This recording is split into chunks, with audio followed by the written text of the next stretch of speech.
고한년을 거둬줬더니 은혜를 원수로 갚아? 이 도둑년이! 시어머니의 손바닥이 며느리의 뺨을 내리쳤습니다. 입술이 터져 피가 흘러내렸지만 아무도 막아주지 않았습니다.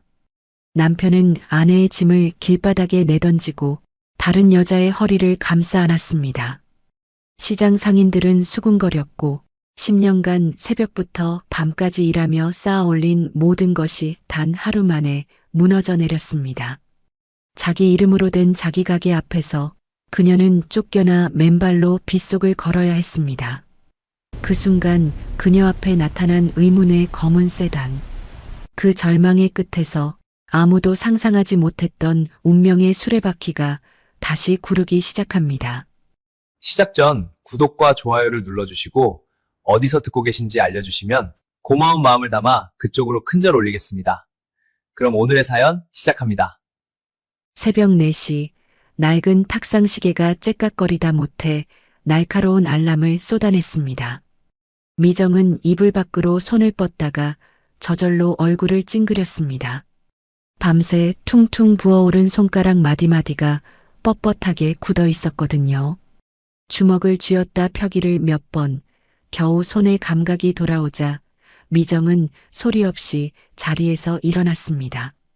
시장 얼음 창고 앞에 도착하니 철문 사이로 하얀 냉기가 안개처럼 피어올랐습니다. 미정은 장갑이 젖는 줄도 모르고 차곡차곡 쌓인 생선 상자들을 들어 올려 리어카에 실었습니다. 스티로폼 상자에서 녹은 얼음물이 손목을 타고 흘러내릴 때마다 손끝이 바늘로 찌르는 것처럼 저렸지만 미정은 이를 악물고 상자를 쌓아 올렸습니다. 10상자, 20상자. 리어카가 삐걱거리며 무게를 견뎌냈습니다. 생선 비린내가 깊이 배어든 작업복을 걸치고 미정은 아직 어둠이 거치지 않은 시장 골목을 홀로 걸었습니다.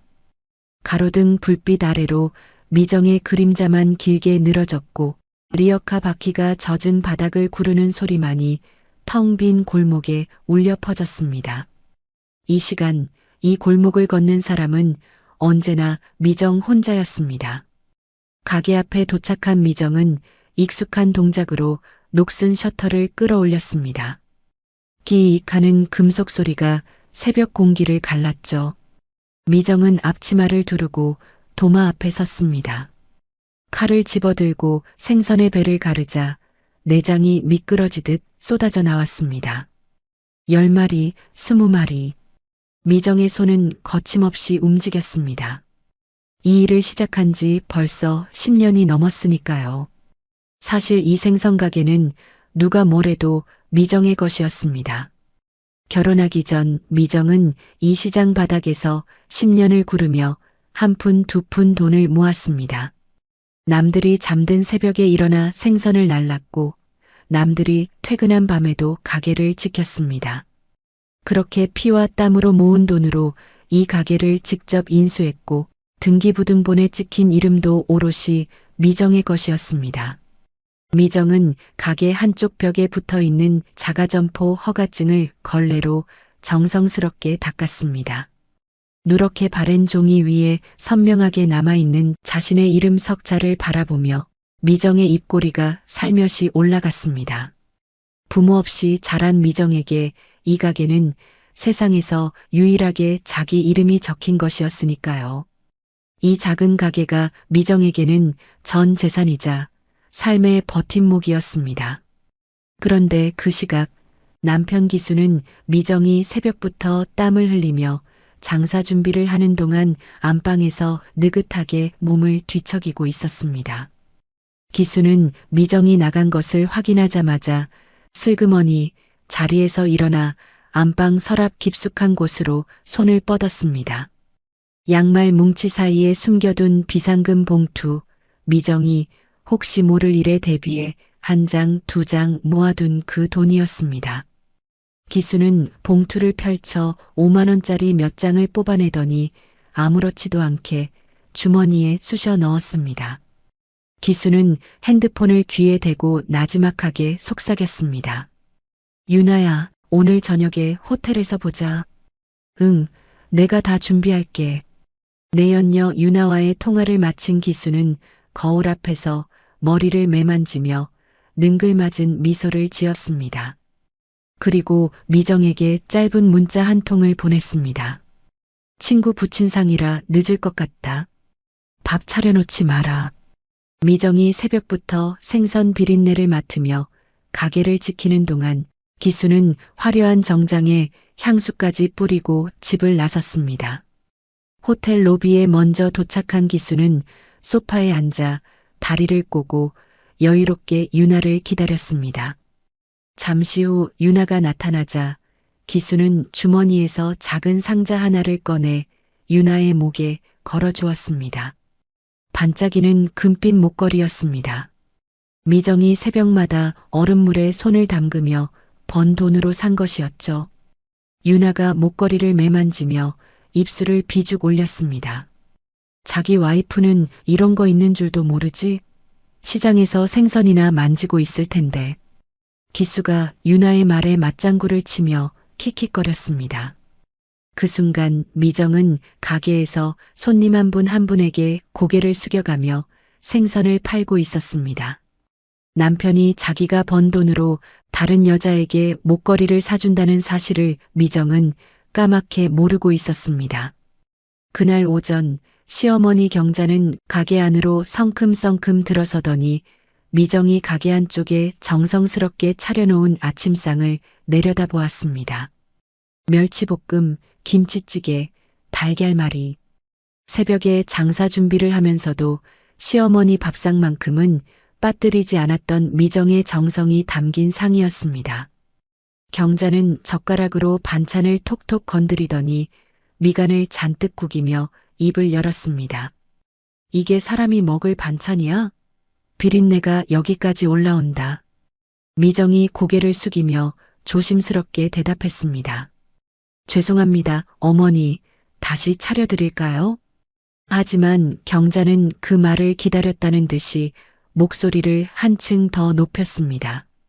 너 같은 고아가 우리 아들 발목을 잡아서 이 모양이다.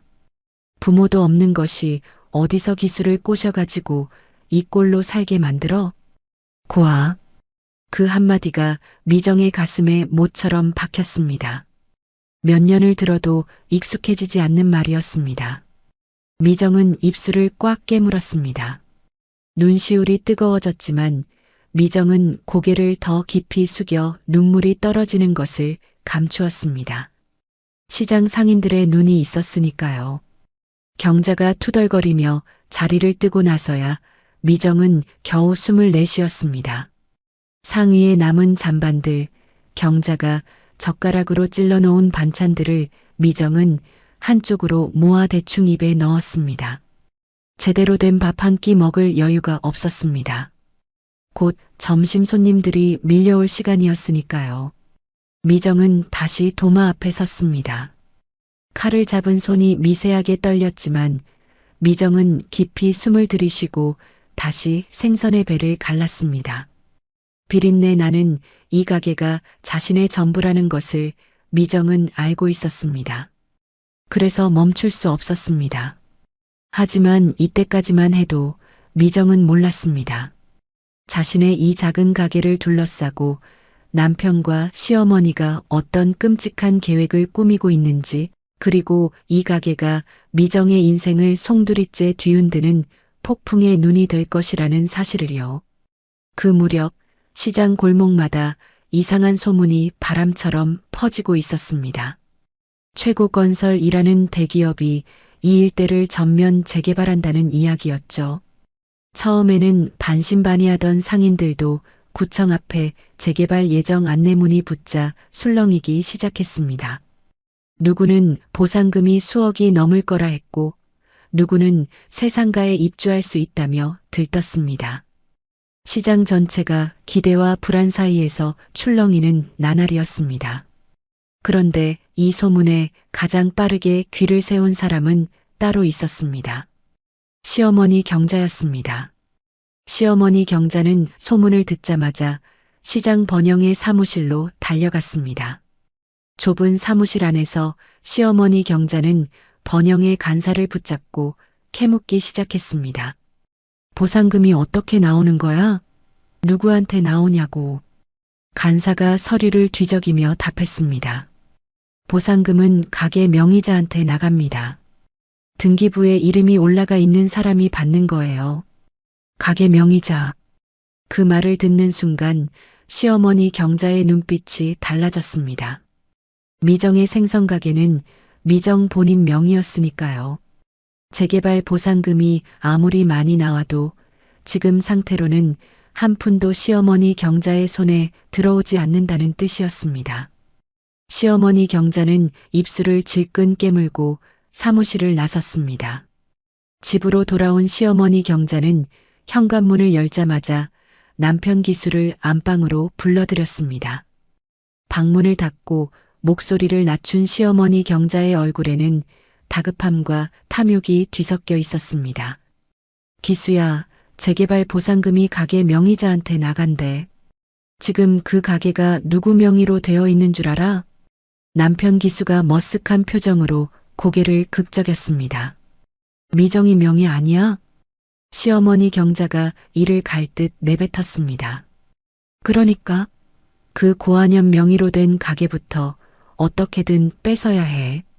안 그러면 보상금 수억이 다 그것 손에 들어가. 남편 기수의 눈이 번뜩였습니다. 보상금이라는 단어 앞에서 남편으로서의 양심 따위는 흔적도 없이 사라져버렸습니다.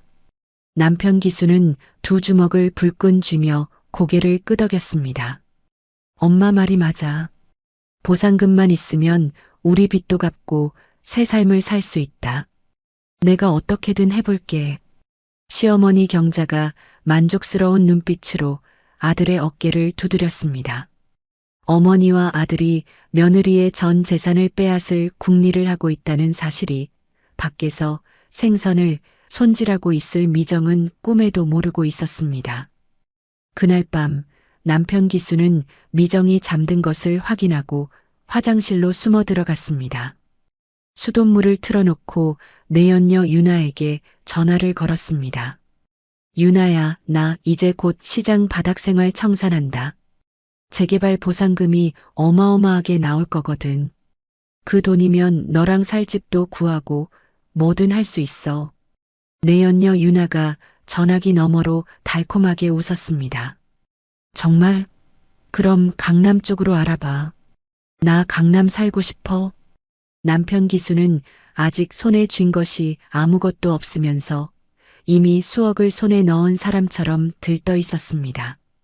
아내가 10년간 피땀 흘려 일군 가게를 빼앗아 다른 여자와 새 삶을 시작하겠다는 계획에 남편 기수는 단 한순간도 양심의 가책을 느끼지 않았습니다.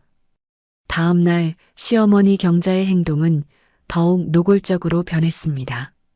미정이 배달을 나간 틈을 타서 시어머니 경자는 가게 주방 서랍을 하나하나 뒤지기 시작했습니다.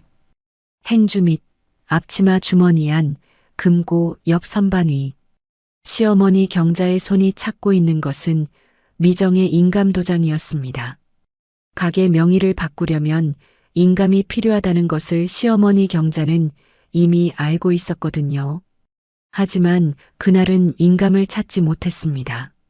시어머니 경자는 혀를 차며 물러났지만 포기한 것은 아니었습니다. 한편 이 시장을 재개발하려는 최고건설의 강명권 회장은 그 시각 본사 집무실에서 홀로 창밖을 바라보고 있었습니다. 서울 한복판의 화려한 야경이 눈앞에 펼쳐져 있었지만 강 회장의 눈에는 아무것도 들어오지 않았습니다.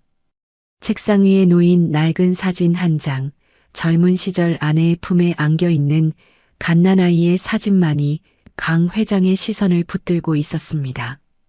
하늘아. 강 회장이 사진 속 아이의 얼굴을 손가락으로 쓸어내리며 나지막이 중얼거렸습니다.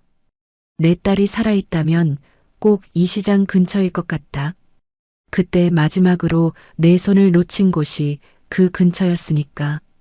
30년이었습니다. 아내의 장례식장에서 정신이 없는 틈에 어린 딸의 손을 놓친 지 30년. 그 뒤로 강 회장은 전국 방방곡곡을 뒤졌지만 딸의 흔적은 끝내 찾지 못했습니다. 세월이 흐르며 주변 사람들은 하나둘 포기하라고 했지만 강 회장만은 포기하지 않았습니다. 이번 재개발 사업지를 이 시장 일대로 정한 것도 사업적 판단 못지않게 딸에 대한 신락 같은 희망이 작용한 것이었습니다. 강 회장이 수행 비서를 불러 단호하게 말했습니다. 이번 재개발은 내가 직접 현장을 돌며 관리하겠다. 상인 한 사람 빠뜨리지 말고 전부 만나볼 수 있게 일정을 잡아라. 비서가 고개를 숙이며 물러났고 강 회장은 다시 사진 속 아이에게 시선을 돌렸습니다. 사진 속 갓난아이의 발목에는 작은 푸른 점이 선명하게 찍혀 있었습니다. 강 회장은 그 푸른 점을 손끝으로 어루만지며 침통하게 눈을 감았습니다. 30년 전 그날 아내의 관 앞에서 잡았던 어린 딸의 작은 손의 그 감촉이 아직도 손바닥에 남아있는 것 같았습니다. 그리고 바로 그 무렵 시어머니 경자에게 기묘한 변화가 찾아왔습니다. 그동안 미정에게 반찬 투정에 온갖 구박을 일삼던 시어머니 경자가 어느 날 갑자기 태도를 바꾼 것이었습니다. 저녁 무렵 가게 문을 닫고 지친 몸을 끌며 집에 돌아온 미정의 눈앞에 뜻밖의 광경이 펼쳐졌습니다. 식탁 위에 갈비찜이 놓여 있었습니다. 시어머니 경자가 직접 차린 것이었죠. 미정아, 그동안 고생 많았다. 시장 일이 보통 일이 아닌데 내가 너무 모질게 했어. 미정은 자기 귀를 의심했습니다. 결혼한 이래로 시어머니 경자의 입에서 이런 말이 나온 적은 단 한 번도 없었으니까요. 미정은 어리둥절한 채로 식탁 앞에 앉았습니다. 갈비찜에서 피어오르는 따뜻한 김을 바라보다가 미정의 눈시울이 붉어졌습니다. 어머니, 그렇게 말씀해 주시니 너무 감사해요. 미정은 고개를 돌려 몰래 눈물을 훔쳤습니다. 부모 없이 자란 미정에게 시어머니의 따뜻한 한마디는 세상 무엇과도 바꿀 수 없는 위로였습니다. 아무리 구박을 받아도 미정이 이 집을 떠나지 못했던 이유가 바로 이것이었습니다. 언젠가는 시어머니도 마음을 열어줄 거라는 그 작고 간절한 기대. 시어머니 경자가 건넨 갈비 한 점이 미정에게는 그 기대가 드디어 이루어지는 순간처럼 느껴졌으니까요. 하지만 시어머니 경자의 눈빛은 미정이 고개를 돌린 사이에 차갑게 가라앉아 있었습니다. 이 모든 것은 미정의 경계심을 풀기 위한 연극이었습니다. 따뜻한 밥상도 고마운 말도 전부 미정의 인감도장과 가게 명의에 한 걸음 더 다가가기 위한 포석이었던 것이죠. 그날 밤 미정이 피곤에 지쳐 깊은 잠에 빠진 뒤 시어머니 경자는 소리 없이 미정의 방문을 열었습니다. 어둠 속에서 미정의 고른 숨소리를 확인한 시어머니 경자가 발끝을 세우고 한 발 한 발 다가갔습니다. 시어머니 경자의 손이 미정이 벗어놓은 앞치마 주머니 안으로 스르르 들어갔습니다. 손끝에 차가운 금속이 닿았습니다. 금고 열쇠였습니다. 시어머니 경자는 열쇠를 조심스럽게 빼내어 미리 준비해둔 밀랍에 꾹 눌러본을 떴습니다. 숨을 참고 있던 시어머니 경자의 이마에 땀이 맺혔지만 손놀림은 놀라울 만큼 침착했습니다. 그리고 아무 일 없었다는 듯이 열쇠를 다시 주머니에 넣고 방을 빠져나왔습니다. 복도에서 기다리고 있던 남편 기수에게 시어머니 경자가 밀랍 틀을 보여주며 고개를 끄덕였습니다. 남편 기수의 입꼬리가 올라갔습니다. 같은 시각 남편 기수의 핸드폰이 진동했습니다. 도박 비톡촉 전화였습니다. 남편 기수는 복도 끝으로 걸어가 목소리를 낮추면서도 기세등등하게 내뱉었습니다. 야, 기다리라니까. 재개발 보상금 곧 나온다고. 그때 한꺼번에 갚을 테니까 닥치고 기다려. 전화를 끄는 남편 기수의 이마에 식은땀이 맺혀 있었습니다. 도박 빚이 이미 수천만 원을 넘어선 상황이었습니다. 카드 빚에 사채빚까지 남편 기수에게는 미정의 가게를 빼앗는 것 외에는 이 수렁에서 빠져나올 방법이 없었습니다. 그날 밤 시어머니 경자와 남편 기수는 안방에 머리를 맞대고 앉아 마지막 시나리오를 완성했습니다. 단순히 가게 명의를 넘기게 하는 것만으로는 부족하다고 판단한 것이죠. 시어머니 경자가 낮은 목소리로 말했습니다. 명예 이전이고 뭐고 그것을 완전히 쫓아내야 해. 시장에서 발도 못 붙이게 만들어야 돼. 남편 기수가 고개를 끄덕이며 물었습니다. 어떻게? 시어머니 경자의 입꼬리가 섬뜩하게 올라갔습니다. 도둑 누명을 씌우는 거야. 내가 돈을 그것 주머니에 넣고 내가 상인들 앞에서 뒤지면 돼. 도둑이라는 소문 한번 퍼지면 이 시장에서 그것은 끝이야. 남편 기수는 아무런 망설임 없이 좋아라고 대답했습니다. 자기 아내에게 도둑 누명을 씌워 길거리로 내쫓겠다는 계획에 눈 하나 깜짝하지 않았습니다. 어머니와 아들은 밤이 깊어가는 줄도 모르고 머리를 맞댄 채 미정에게 돈을 몰래 넣을 동선과 타이밍, 상인들 앞에서 뒤지는 순서까지 빈틈없이 짜맞추었습니다. 미정은 그 시각 내일 새벽에 올릴 셔터를 생각하며 고단한 잠에 빠져 있었습니다. 자신을 가족이라 믿었던 사람들이 바로 옆방에서 자신의 삶을 무너뜨릴 함정을 파고 있다는 것을 미정은 알지 못했습니다. 그날은 유독 하늘이 맑았습니다. 시장 골목 사이로 아침 햇살이 비스듬히 쏟아져 들어오고 상인들의 호객 소리가 활기차게 울려 퍼지는 평범한 아침이었습니다. 미정은 여느 때처럼 새벽부터 가게를 열고 생선을 손질한 뒤 단골 식당 3곳에 배달을 나갔습니다. 리어카에 스티로폼 상자를 가득 싣고 시장 골목을 빠져나가는 미정의 뒷모습이 모퉁이를 돌아 사라지자 시어머니 경자가 가게 안에서 슬며시 고개를 내밀었습니다. 시어머니 경자는 좌우를 살핀 뒤 가게 안쪽 금고 앞으로 성큼 다가갔습니다. 며칠 전 밀랍으로 본을 떠만든 복제 열쇠를 꺼내 금고에 넣자 찰칵 하는 소리와 함께 금고 문이 열렸습니다. 금고 안에는 미정이 한 달간 장사해서 모은 현금 500만 원과 수표 뭉치가 가지런히 놓여 있었습니다. 시어머니 경자의 눈이 탐욕스럽게 빛났습니다. 시어머니 경자는 현금 다발과 수표를 움켜쥐고 자신의 허리춤 깊숙이 밀어 넣었습니다. 그리고 금고 문을 다시 잠그고 아무 일 없었다는 듯이 가게 구석 의자에 앉아 미정이 돌아오기를 기다렸습니다. 얼마 뒤 시어머니 경자의 핸드폰에 남편 기수로부터 문자가 왔습니다. 미정이 배달 끝나고 돌아오는 중. 시어머니 경자는 입꼬리를 올리며 자리에서 일어났습니다. 미정이 가게 앞에 리어카를 세우고 빈 상자를 내리는 사이 시어머니 경자는 미정의 뒤에 바짝 붙어 섰습니다. 미정이 상자를 쌓느라 허리를 굽힌 바로 그 순간 시어머니 경자의 손이 번개처럼 움직였습니다.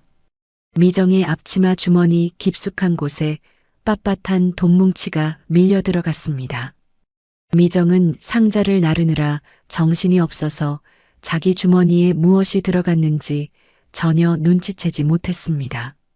시어머니 경자가 뒤로 물러서며 숨을 고른 것은 찰나였습니다. 바로 다음 순간 시어머니 경자의 얼굴이 일그러지더니 가게 바닥에 주저앉으며 대성통곡을 시작했습니다. 가슴을 치고 머리를 쥐어뜯고 온 시장이 떠나갈 듯한 울음소리를 쏟아냈습니다. 내 돈 500만 원이 없어졌어. 내 가방에 넣어뒀는데 누가 훔쳐갔다고. 그 소리에 주변 상인들이 하나둘 고개를 내밀기 시작했습니다. 생선가게 앞으로 사람들이 몰려들었습니다. 시어머니 경자는 상인들이 충분히 모인 것을 확인하고는 떨리는 손가락으로 미정을 가리켰습니다. 저것이 아까 내 가방 주변을 서성거렸어. 내가 분명히 봤다고. 저것 말고는 내 가방 옆에 온 사람이 없어. 미정은 얼굴이 하얗게 질렸습니다. 갑작스러운 상황에 머릿속이 하얘졌지만 미정은 두 손을 내저으며 결백을 주장했습니다. 어머니, 무슨 말씀이세요? 저는 아침부터 배달 다녀왔잖아요. 어머니 가방에는 손도 대지 않았어요. 하지만 시어머니 경자는 미정의 말을 들을 생각이 전혀 없었습니다. 시어머니 경자가 벌떡 일어서더니 미정에게 달려들었습니다. 거짓말하지 마. 시어머니 경자의 거친 손이 미정의 앞치마 깃을 움켜잡고 잡아당겼습니다. 미정이 뒤로 비틀거리는 사이 시어머니 경자가 미정의 앞치마 주머니를 뒤집어 흔들었습니다. 투둑. 빳빳한 돈뭉치가 앞치마에서 바닥으로 떨어졌습니다. 5만 원짜리 지폐 다발이 가게 바닥에 흩어지는 것을 본 상인들의 입에서 탄식이 터져 나왔습니다. 미정은 바닥에 떨어진 돈뭉치를 멍하니 내려다보았습니다. 자기 주머니에서 이 돈이 왜 나오는 건지 도무지 이해할 수가 없었습니다. 저는 정말 모르는 일이에요. 이 돈이 왜 제 주머니에 있는지 저도 몰라요. 믿어주세요, 어머니. 미정이 두 손을 모아 시어머니 경자에게 빌었지만 돌아온 것은 시어머니 경자의 손바닥이었습니다. 찰싹. 미정의 왼쪽 뺨에 불이 붙었습니다. 미정의 고개가 옆으로 꺾이기도 전에 시어머니 경자의 손이 다시 날아왔습니다. 찰싹. 이번엔 미정의 오른쪽 뺨. 시어머니 경자는 미정의 뺨을 연달아 갈기며 거품을 물었습니다. 미정의 입안에서 피비린내가 번졌고 입술이 터져 붉은 피가 흘러나왔습니다. 시어머니 경자는 거기서 멈추지 않았습니다. 미정의 머리채를 두 손으로 휘감아 잡고 아래로 끌어당겼습니다. 미정이 비명을 지르며 무릎을 꿇자 시어머니 경자가 미정의 얼굴 바로 앞에서 이를 드러내며 악을 썼습니다. 고아를 걷어줬더니 은혜를 원수로 갚아? 내 아들 밥벌이하는 가게에서 돈을 훔쳐? 이 도둑년이, 이 뻔뻔한 것. 미정의 머리카락 사이로 시어머니 경자의 손가락이 파고들었고 미정은 두피가 찢어지는 듯한 고통에 이를 악물었습니다. 하지만 미정의 입에서 나온 것은 비명이 아니라 억울함에 젖은 호소였습니다. 어머니, 저 안 그랬어요. 정말이에요. 제발 한 번만 제 말을 들어주세요. 그때 가게 밖에서 남편 기수가 나타났습니다. 미리 짜놓은 각본대로 움직이는 것이었습니다. 남편 기수는 가게 안쪽 창고에서 미정의 낡은 짐 가방을 끌고 나왔습니다. 미정이 결혼할 때 가져온 세상에서 하나뿐인 낡은 가방이었습니다. 남편 기수는 그 가방을 가게 밖 길바닥으로 사정없이 내던졌습니다. 가방이 아스팔트 위에서 뒹굴며 지퍼가 터졌고 안에 들어있던 옷가지와 낡은 사진 몇 장이 바닥에 흩어졌습니다. 남편 기수가 미정을 내려다보며 차갑게 내뱉었습니다. 너 같은 도둑이랑은 한시도 못 산다. 당장 나가. 미정의 눈이 크게 떠졌습니다. 시어머니 경자의 폭력도 견딜 수 있었습니다.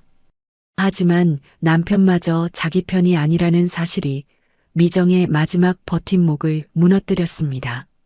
미정이 떨리는 손으로 남편 기수의 바짓가랑이를 붙잡았습니다. 여보, 나 정말 안 그랬어. 당신이라도 내 말 좀 믿어줘. 제발. 남편 기수는 미정의 손을 내려다보더니 발로 매정하게 걷어찼습니다. 미정의 손이 풀리며 가게 바닥에 이마를 부딪혔습니다. 남편 기수의 눈에는 미정에 대한 연민이라고는 티끌만큼도 남아있지 않았습니다. 바로 그때 남편 기수가 시장 입구 쪽을 향해 손짓했습니다. 골목 끝에서 기다리고 있던 내연녀 유나가 하이힐 소리를 또각또각 울리며 걸어왔습니다. 남편 기수는 상인들과 미정이 보는 앞에서 내연녀 유나의 허리를 감싸 안았습니다. 내연녀 유나가 미정을 내려다보며 코웃음을 쳤고 남편 기수는 내연녀 유나의 어깨에 팔을 두른 채 미정에게 등을 돌렸습니다. 미정은 바닥에 주저앉은 채 그 광경을 바라보았습니다. 머릿속이 하얘졌습니다. 남편이 다른 여자를 안고 있는 모습이 눈앞에서 아른거렸지만 그것이 현실인지 악몽인지 분간이 되지 않았습니다. 미정의 입술이 파르르 떨렸고 터져나오려는 울음을 삼키느라 목이 메었습니다. 주변에 모여든 상인들의 수군거림이 미정의 귀를 찔렀습니다. 겉으론 착한 척하더니 도둑이었네. 그러게 사람 겉만 보고 판단하면 안 돼. 시어머니가 불쌍하지. 며느리한테 돈을 도둑 맞다니. 한마디 한마디가 비수처럼 미정의 가슴에 꽂혔습니다. 10년 넘게 이 시장에서 새벽부터 밤까지 일하며 쌓아온 신뢰가 단 몇 분 만에 모래성처럼 무너져 내리고 있었습니다. 미정의 눈에서 뜨거운 눈물이 줄줄 흘러내렸지만 아무도 미정의 편을 들어주지 않았습니다. 시어머니 경자는 거기서 멈추지 않았습니다. 가게 문 앞에 종이 한 장을 척 붙이더니 매직펜으로 굵직하게 써내려갔습니다. 남의 물건 손대는 자 출입 금지. 시어머니 경자는 그 종이를 가게 셔터 한가운데에 테이프로 붙이고 팔짱을 낀 채 미정을 내려다보았습니다. 미정은 비틀거리며 일어섰습니다. 자신의 이름으로 된 가게, 10년간 피땀 흘려 일군 자신의 전부가 눈앞에 있었습니다. 하지만 미정은 그 안으로 한 발짝도 들어갈 수 없었습니다. 시어머니 경자가 문 앞을 가로막고 서 있었고 남편 기수는 이미 내연녀 유나와 함께 사라진 뒤였으니까요. 미정이 가게 셔터 앞에 무릎을 꿇고 이마를 바닥에 댔습니다. 입술에서는 피가 흐르고 머리카락은 헝클어지고 앞치마는 찢어져 있었지만 미정에게는 그런 것들이 느껴지지 않았습니다. 가슴 한가운데가 텅 빈 것처럼 아무것도 느낄 수 없었습니다. 미정의 입에서 찢어지는 듯한 절규가 터져 나왔습니다. 이 가게는 내 가게잖아요. 내 이름으로 된 내 가게라고요. 왜 나를 내쫓는 거예요? 왜? 하지만 시어머니 경자는 셔터를 내리기 시작했습니다. 끼익, 녹슨 쇠가 긁히는 소리가 시장 골목에 울려 퍼졌고 셔터가 바닥에 닿는 둔탁한 소리와 함께 미정의 세계가 닫혔습니다. 미정의 눈앞에는 차가운 철제 셔터만이 남았습니다. 시장 골목은 언제 그랬냐는 듯이 다시 일상으로 돌아가고 있었습니다. 상인들은 각자의 가게로 흩어졌고 아무도 미정에게 손을 내밀지 않았습니다. 미정은 셔터 앞에 주저앉은 채 한참을 움직이지 못했습니다. 가방에서 빠져나온 낡은 사진 한 장이 바람에 날려 미정의 무릎 위에 떨어졌습니다. 가게 앞에서 환하게 웃고 있는 자기 자신의 사진이었습니다. 미정은 그 사진을 떨리는 손으로 집어 가슴에 꼭 안았습니다. 부모 없이 자랐습니다. 의지할 곳 하나 없이 이 시장 바닥에서 맨손으로 삶을 읽었습니다. 그래서 이 가게가 미정의 전부였습니다. 남편도 시어머니도 이 가게 하나만큼은 빼앗아가지 못할 거라고 믿었습니다. 자기 이름 석자가 선명하게 적힌 등기부등본이 있으니까요. 하지만 지금 자기 이름이 적힌 그 가게 앞에서 미정은 쫓겨난 사람이 되어 바닥에 앉아 있었습니다. 이때까지만 해도 미정은 몰랐습니다. 이것이 끝이 아니라 시작이라는 것을, 그리고 이 처참한 바닥에서 미정의 인생을 완전히 뒤바꿀 운명의 실이 이미 풀리기 시작했다는 것을요. 갑자기 하늘이 어두워졌습니다. 아까까지 맑았던 하늘에 먹구름이 밀려들더니 미정의 머리 위로 차가운 빗줄기가 쏟아지기 시작했습니다. 처음에는 후두둑 굵은 빗방울이 떨어지다가 순식간에 앞이 보이지 않을 만큼 장대비로 바뀌었습니다. 마치 하늘마저 미정의 편이 아닌 것처럼 빗줄기는 거세지기만 했습니다. 미정은 셔터 앞에서 비틀거리며 일어났습니다. 바닥에 흩어져 있던 짐 가방을 주워 들었지만 이미 가방은 흥건하게 젖어 있었습니다. 지퍼가 터진 가방 안으로 빗물이 쏟아져 들어갔고 미정이 그나마 가진 것의 전부였던 옷가지와 사진 몇 장이 진흙탕 물에 엉망이 되어가고 있었습니다. 미정은 무릎을 꿇고 앉아 젖은 사진들을 하나하나 주워 담았습니다. 가게 앞에서 찍은 사진, 결혼식 날 어색하게 웃고 있는 자기 모습이 담긴 사진, 빗물에 번져가는 사진 속 자기 얼굴이 점점 흐려졌습니다. 미정은 젖은 가방을 가슴에 안고 가게 셔터 앞으로 다시 다가갔습니다. 주먹으로 셔터를 두드렸습니다. 쿵, 쿵, 쿵. 차가운 철판이 미정의 손마디에 부딪힐 때마다 둔탁한 소리가 빗소리에 섞여 울렸습니다. 어머니, 제 가게잖아요. 제 이름으로 된 가게란 말이에요. 제발 문 좀 열어주세요. 비가 너무 많이 와요. 미정의 목소리가 갈라졌습니다. 빗물인지 눈물인지 모를 것이 미정의 턱을 타고 흘러내렸고 터진 입술의 피가 빗물에 씻겨 내려갔습니다. 미정은 셔터를 두드리고 또 두드렸습니다. 손마디가 벌겋게 부어올랐지만 멈출 수 없었습니다. 이 셔터 안쪽이 미정의 전부였으니까요. 그때 가게 2층 창문이 삐걱거리며 열렸습니다. 시어머니 경자의 얼굴이 나타났습니다. 시어머니 경자는 미정을 내려다보며 입꼬리를 비틀었습니다. 그리고 손에 들고 있던 검은 봉지를 창밖으로 쏟아부었습니다. 생선 내장 찌꺼기와 음식물 쓰레기가 빗줄기와 함께 미정의 머리 위로 쏟아져 내렸습니다. 비린내 나는 내장 조각이 미정의 머리카락에 걸리고 끈적한 국물이 얼굴을 타고 흘러내렸습니다. 경찰 부르기 전에 꺼져라. 도둑년한테 자비는 없어. 시어머니 경자가 차갑게 내뱉고 창문을 닫았습니다. 미정은 고개를 들어 닫힌 창문을 바라보았습니다. 머리카락에서 생선 비린내가 빗물에 씻겨 내려가고 있었지만 미정에게는 그것을 닦아낼 기력조차 남아있지 않았습니다. 셔터가 갑자기 반쯤 올라갔습니다. 미정의 가슴이 철렁 내려앉았다가 한 줄기 기대로 뛰었습니다. 하지만 셔터 안에서 나온 것은 시어머니 경자가 아니라 남편 기수였습니다. 남편 기수는 셔터 밖으로 나오자마자 비를 맞으며 무릎 꿇고 있는 미정의 가슴팍을 발로 걷어찼습니다. 미정의 몸이 뒤로 나가떨어지며 골목 한쪽에 고여있던 무릉덩이에 처박혔습니다.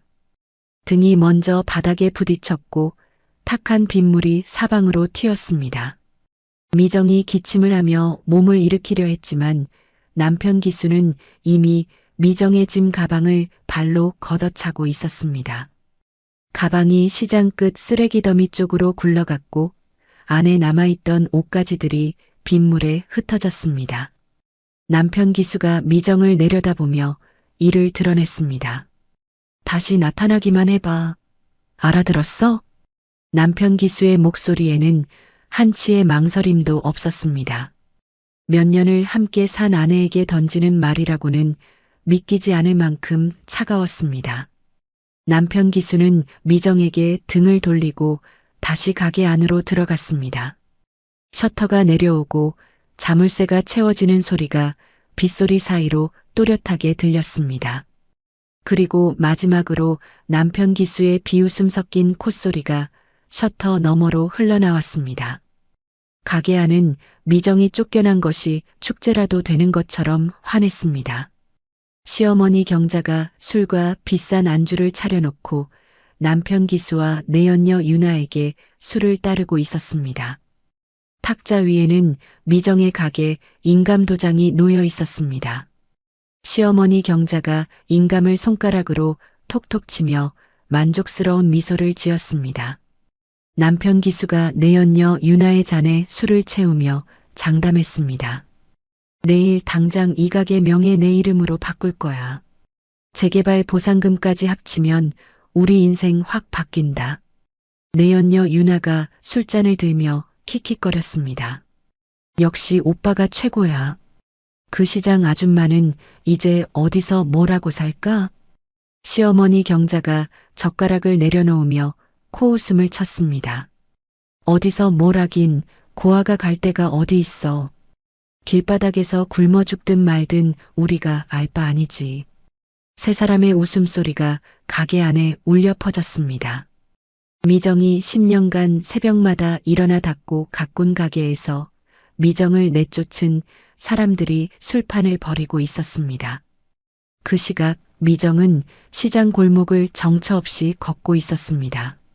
쏟아지는 빗줄기가 미정의 온몸을 적셨고 차가운 바람이 젖은 옷 사이로 파고들었습니다.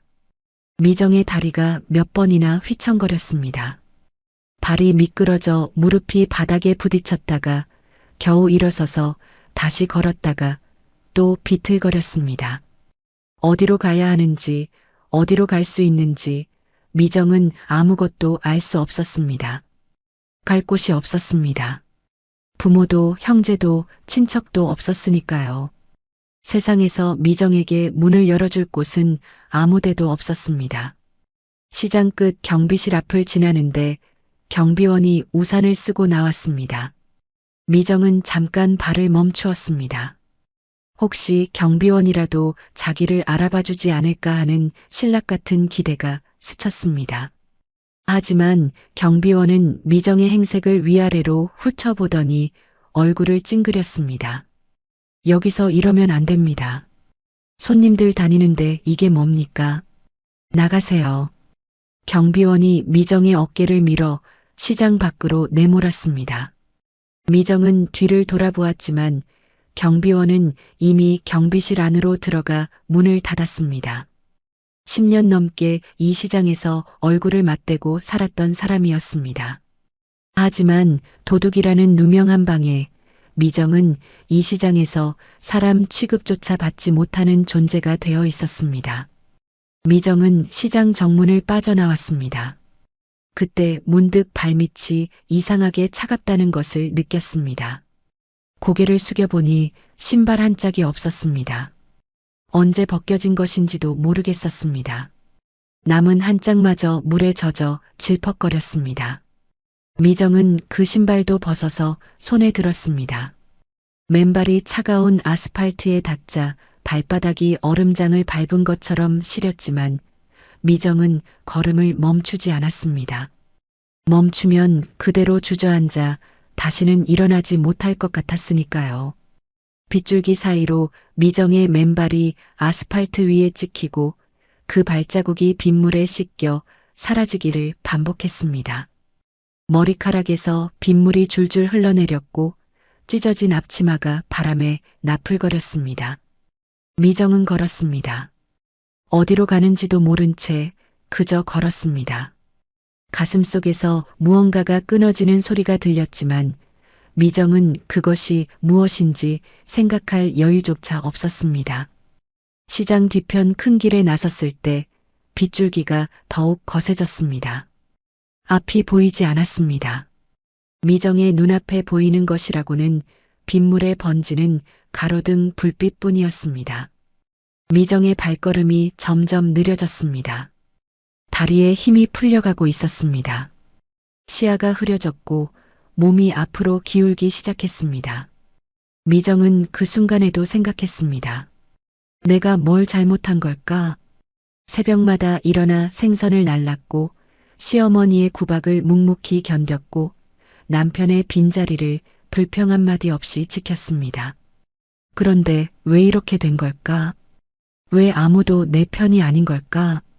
미정의 눈에서 마지막 눈물 한 방울이 빗물에 섞여 흘러내렸고 미정의 의식이 아득하게 멀어져 갔습니다. 그리고 바로 그 순간 어둠 속에서 헤드라이트 두 줄기가 번뜩였습니다. 빗길을 가르며 다가오는 검은 세단 한 대. 미정은 그 불빛을 보았지만 몸이 움직이지 않았습니다. 아니, 어쩌면 피하고 싶지 않았는지도 모릅니다. 타이어가 젖은 아스팔트 위에서 미끄러지며 브레이크를 밟는 소리가 빗소리를 뚫고 날카롭게 울렸습니다. 하지만 이미 늦었습니다. 이때까지만 해도 아무도 몰랐습니다. 이 빗길 위의 사고가 미정의 삶을 완전히 다른 방향으로 돌려놓을 첫 번째 운명이었다는 것을요. 둔탁한 충격이 미정의 몸을 관통했습니다. 미정의 몸이 검은 세단의 보닛 위로 튕겨 올라갔다가 젖은 아스팔트 위로 힘없이 내던져졌습니다. 빗물이 고인 도로 위에서 미정의 몸이 두어 바퀴 굴렀고 찢어진 앞치마 자락이 빗물에 젖어 아스팔트에 달라붙었습니다. 미정은 움직이지 않았습니다. 빗줄기만이 미정의 창백한 얼굴 위로 쉴 새 없이 쏟아져 내렸습니다. 검은 세단의 문이 벌컥 열렸습니다. 뒷좌석에서 한 남자가 우산도 펴지 않은 채 비를 맞으며 뛰어나왔습니다. 최고건설 강명권 회장이었습니다. 놀란 강 회장은 도로 위에 쓰러져 있는 여자에게 달려가 떨리는 손으로 여자의 어깨를 조심스럽게 뒤집어 얼굴을 확인한 순간 강 회장의 숨이 멎었습니다. 창백하게 질린 미정의 얼굴, 빗물에 젖어 이마에 달라붙은 머리카락, 감긴 눈꺼풀 아래로 길게 뻗은 속눈썹, 강 회장의 눈동자가 크게 흔들렸습니다. 30년 전 세상을 떠난 아내, 그 아내의 젊은 시절과 너무나 닮은 얼굴이 눈앞에 있었습니다. 같은 이마선, 같은 코의 윤곽, 같은 인매. 강 회장의 심장이 미친 듯이 뛰기 시작했습니다. 머릿속이 하얘졌다가 30년 전 아내의 관 앞에서 어린 딸의 작은 손이 스르르 빠져나가던 그 순간이 번개처럼 스쳐 지나갔습니다. 강 회장이 미정을 두 팔로 조심스럽게 안아 올렸습니다.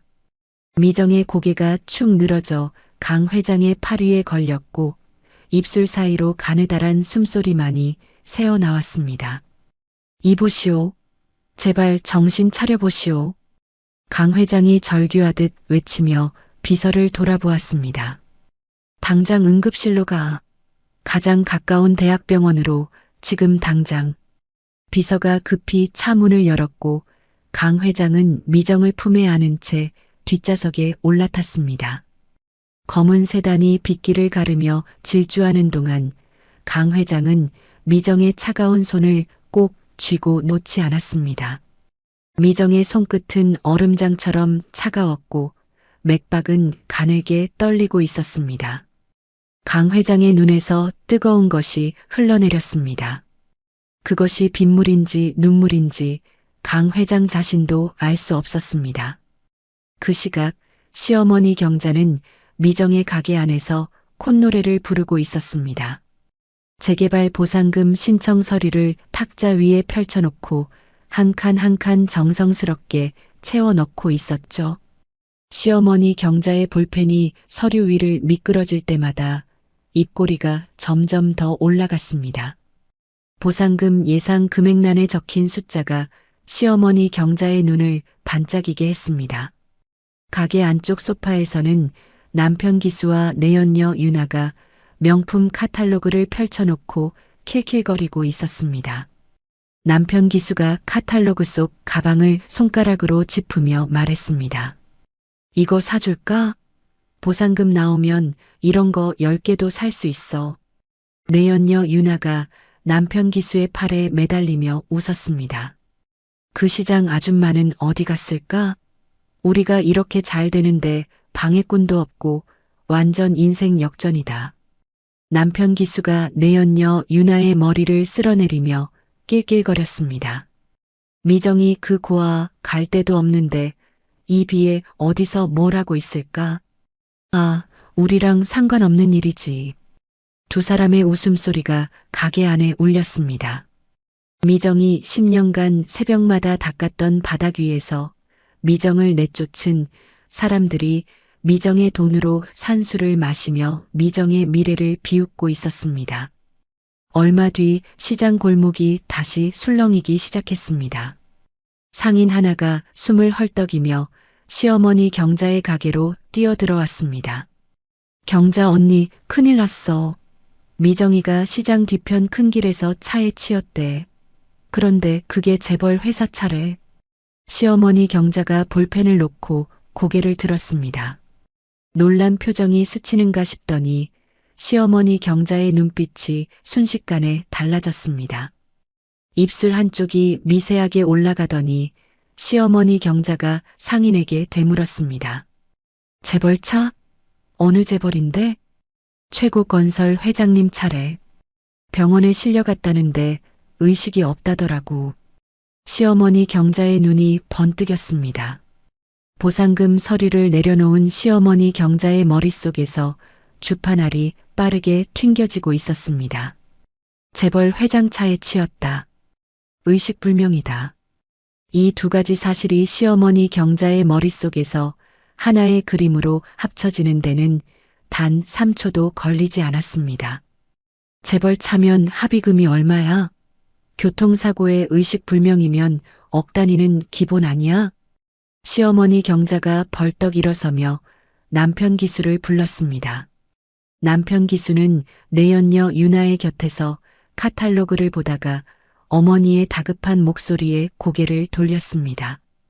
기수야, 미정이가 재벌 차에 치여서 병원에 실려갔대. 당장 가자. 남편 기수의 표정이 변했습니다. 아까까지 미정이 죽든 말든 상관없다고 킬킬거리던 남편 기수의 눈에 돈의 빛이 어렸습니다. 남편 기수가 벌떡 일어서며 시어머니 경자의 손을 맞잡았습니다. 엄마, 이참에 합의금까지 뜯어내면 우린 강남 빌딩 주인 된다. 시어머니 경자와 남편 기수는 서둘러 병원으로 향했습니다.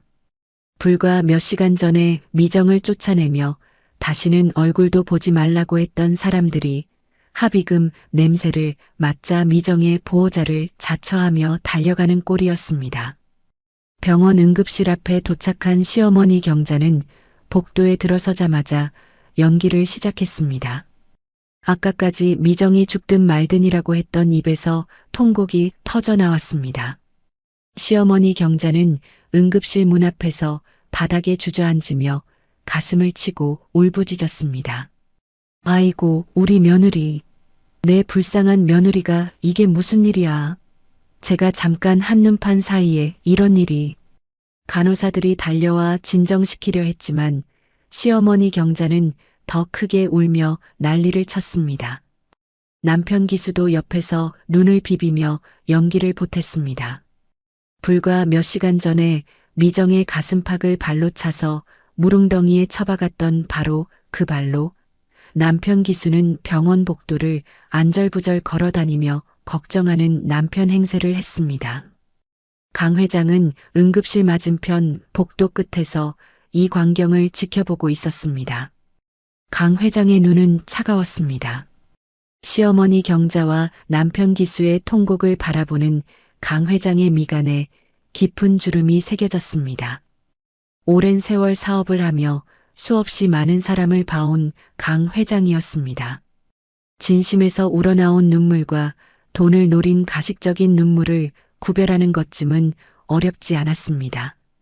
강 회장은 미정이 실려올 때 입고 있던 옷을 떠올렸습니다. 찢어진 앞치마, 한 짝뿐인 신발, 진흙과 생선 비린내가 뒤범벅이 된 행색. 재벌차에 치이기 전부터 이미 미정에게 무슨 일이 있었다는 것을 강 회장은 직감적으로 알아차렸습니다. 그리고 지금 저 통곡하는 사람들이 미정을 그 지경으로 만든 장본인이라는 것도요. 남편 기수가 강 회장의 비서에게 성큼성큼 다가갔습니다. 남편 기수는 비서의 앞을 가로막고 서더니 턱을 치켜들며 거만하게 입을 열었습니다. 우리 마누라가 당신네 회장님 차에 이렇게 됐으니 돈으로 해결하시죠. 합의금 얼마나 나올 수 있는지 빨리 얘기해봐요. 비서가 당혹스러운 표정을 지었지만 남편 기수는 아랑곳하지 않고 목소리를 높였습니다. 우리 마누라 의식도 못 차리고 있는데 설마 대기업 회장님이 이거 그냥 넘기려는 건 아니겠지? 성에 보여줘야 하는 거 아닙니까? 강 회장이 복도 끝에서 이 장면을 조용히 지켜보고 있었습니다. 남편 기수의 입에서 나오는 것은 아내에 대한 걱정이 아니라 합의금 타령뿐이었습니다. 강 회장의 주먹이 저절로 쥐어졌습니다. 미정이라는 여자가 어떤 사람들 속에서 어떤 삶을 살아왔는지 강 회장은 말하지 않아도 그림이 그려졌습니다. 새벽부터 시장에서 몸을 혹사하며 번 돈을 이 사람들이 빼앗고 구박하고 마지막에는 길거리로 내쫓았을 것이라는 짐작이 강 회장의 가슴을 뜨겁게 달궜습니다. 강 회장이 비서를 불러 복도 구석으로 데려갔습니다. 강 회장의 목소리가 낮고 단호하게 가라앉았습니다. 저 사람들의 신상을 전부 조사해라. 남편이라는 자, 시어머니라는 자, 그리고 미정이라는 여자의 과거까지 하나도 빠뜨리지 말고 전부 파악해와. 어떻게 살아왔는지, 왜 저런 꼴이 되었는지 남김없이. 비서가 고개를 깊이 숙이며 물러났습니다. 강 회장은 응급실 문 앞으로 걸어가 작은 유리창 너머로 미정을 바라보았습니다. 산소호흡기를 낀 채 누워있는 미정의 얼굴이 형광등 아래에서 창백하게 빛나고 있었습니다. 강 회장의 가슴 한쪽이 먹먹하게 저려왔습니다. 30년 전 잃어버린 딸의 얼굴이 저 여자의 얼굴 위에 겹쳐지는 것 같아서 강 회장은 한참 동안 그 자리를 떠나지 못했습니다. 복도 반대편에서는 시어머니 경자가 통곡 연기를 멈추고 남편 기수와 머리를 맞대고 있었습니다. 시어머니 경자의 입꼬리가 올라가 있었습니다. 기수야, 의식불명이면 합의금이 최소 수억은 될 거다. 재개발 보상금의 합의금까지 우리 이번에 진짜 인생 역전이야. 남편 기수가 고개를 끄덕이며 웃었습니다. 미정이 그것이 이렇게 쓸모가 있을 줄이야. 시어머니 경자와 남편 기수의 웃음소리가 병원 복도에 낮게 울렸습니다. 응급실 안에서 미정이 생사의 기로에 서 있는 그 순간에도 이 두 사람의 머릿속에는 오직 돈밖에 없었습니다. 응급실의 형광등이 차갑게 빛나고 있었습니다. 미정은 침대 위에 누운 채 산소호흡기를 끼고 가느다란 숨을 몰아쉬고 있었습니다. 심장 모니터에서 삐 하는 전자음이 일정한 간격으로 울렸고 링거줄에서 약물이 한 방울 한 방울 미정의 혈관으로 흘러들어가고 있었습니다. 미정의 얼굴은 종이장처럼 하얗고 감긴 눈꺼풀 아래로 핏줄이 파랗게 비쳐 보였습니다. 가끔 미정의 입술이 파르르 떨리며 고통스러운 신음이 새어나왔지만 의식은 돌아오지 않았습니다. 의사가 강 회장에게 상태를 설명했습니다. 갈비뼈 2대가 금이 갔고 왼쪽 무릎 인대가 손상되었으며 머리를 부딪힌 충격으로 뇌에 가벼운 부종이 생겼다고 했습니다. 당장 생명이 위험한 상태는 아니지만 의식이 언제 돌아올지는 장담할 수 없다는 말이 뒤따랐습니다. 강 회장은 의사의 말을 듣는 내내 입술을 꽉 깨물고 있었습니다. 강 회장은 미정이 일반 병실로 옮겨진 뒤에도 곁을 떠나지 않았습니다. 병실 한쪽 보호자 의자에 앉아 미정의 얼굴을 바라보며 밤을 새웠습니다. 사업 일정도 회의도 전부 비서에게 맡겨버렸습니다. 강 회장 자신도 왜 이렇게까지 이 낯선 여자의 곁을 지키고 있는지 온전히 설명할 수 없었습니다. 다만 이 여자를 두고 자리를 뜨면 30년 전 딸의 손을 놓쳤던 그때처럼 다시는 돌이킬 수 없는 무언가를 잃어버릴 것 같은 불안이 가슴을 짓눌렀습니다. 이튿날 오전 간호사가 미정의 상처를 소독하기 위해 병실에 들어왔습니다. 간호사가 이불을 조심스럽게 걷어 올리며 미정의 다리 쪽 붕대를 풀기 시작했습니다. 강 회장은 자리를 비켜주려다가 문득 미정의 왼쪽 발목에 시선이 멈추었습니다. 발목 안쪽 복숭아뼈 바로 아래에 동전 크기만 한 푸른 점이 선명하게 자리 잡고 있었습니다. 짙은 남색에 가까운 그 푸른 점은 세월이 흘러도 바래지지 않은 채 마치 처음부터 그 자리에 있었다는 듯이 또렷했습니다. 강 회장의 심장이 멈추었습니다. 숨이 막혔습니다. 두 눈이 미정의 발목에 박힌 채 떨어지지 않았습니다. 그 푸른 점, 강 회장이 30년간 잊지 못했던 바로 그 표식이었습니다. 30년 전의 기억이 파도처럼 밀려왔습니다. 아내의 장례식장, 국화꽃 향이 가득한 빈소에서 강 회장은 조문객들을 맞느라 정신이 없었습니다. 2살배기 딸 하늘이는 상주석 옆 작은 이불 위에서 잠들어 있었죠. 강 회장이 조문객의 인사를 받고 고개를 돌렸을 때 이불 위에 하늘이가 없었습니다. 강 회장은 미친 사람처럼 장례식장을 뒤졌습니다. 주차장을, 화장실을, 건물 밖 골목을 뛰어다녔습니다. 하지만 하늘이는 사라졌습니다. 흔적도 없이 이 세상에서 증발하듯 사라져버렸습니다. 그 뒤로 강 회장은 전국의 모든 보육원과 입양기관을 뒤졌습니다. 경찰에 실종 신고를 넣고 사립 탐정까지 고용했습니다. 하지만 30년이 지나도록 딸의 흔적은 찾지 못했습니다. 남들은 포기하라고 했습니다. 아마 살아있지 않을 거라고, 이제는 받아들이라고 했습니다.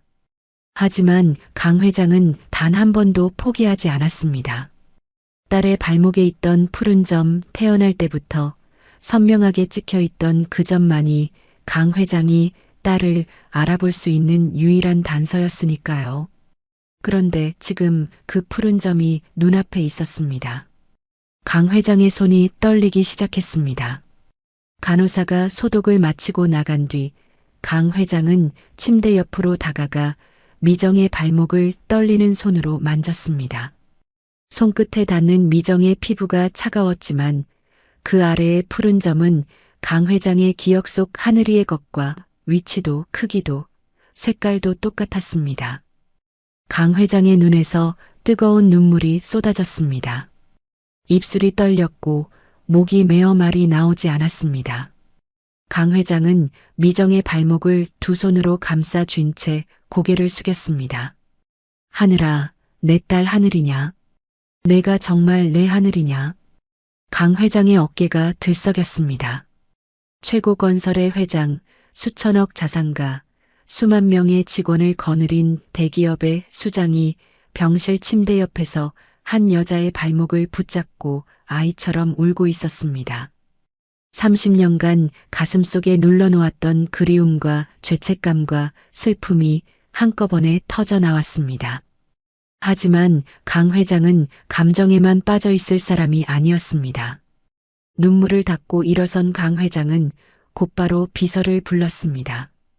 강 회장의 목소리는 여전히 갈라져 있었지만 눈빛만큼은 날카롭게 빛나고 있었습니다. 유전자 검사를 맡기게. 지금 당장. 강 회장은 누워있는 미정의 머리카락 한 올을 조심스럽게 뽑아 비서에게 건넸습니다. 비서가 고개를 숙이고 나간 뒤 강 회장은 다시 미정의 곁에 앉았습니다. 미정의 창백한 얼굴을 바라보는 강 회장의 눈에 확신에 가까운 빛이 어려 있었습니다. 푸른 점만으로는 아직 단정할 수 없었지만 강 회장의 가슴은 이미 알고 있었습니다. 30년간 찾아 헤매던 딸이 바로 눈앞에 있다는 것을요.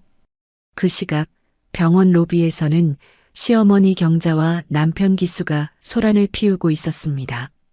합의금 통지가 아직 오지 않는다며 안내 데스크 직원에게 투덜거리고 있었죠. 시어머니 경자가 로비 소파에 떡하니 앉아 병원 매점에서 사온 비싼 과일과 간식을 꺼내 먹으며 남편 기수에게 말했습니다. 합의금이 빨리 나와야 할 텐데 사채업자 놈들이 또 전화할 거 아냐?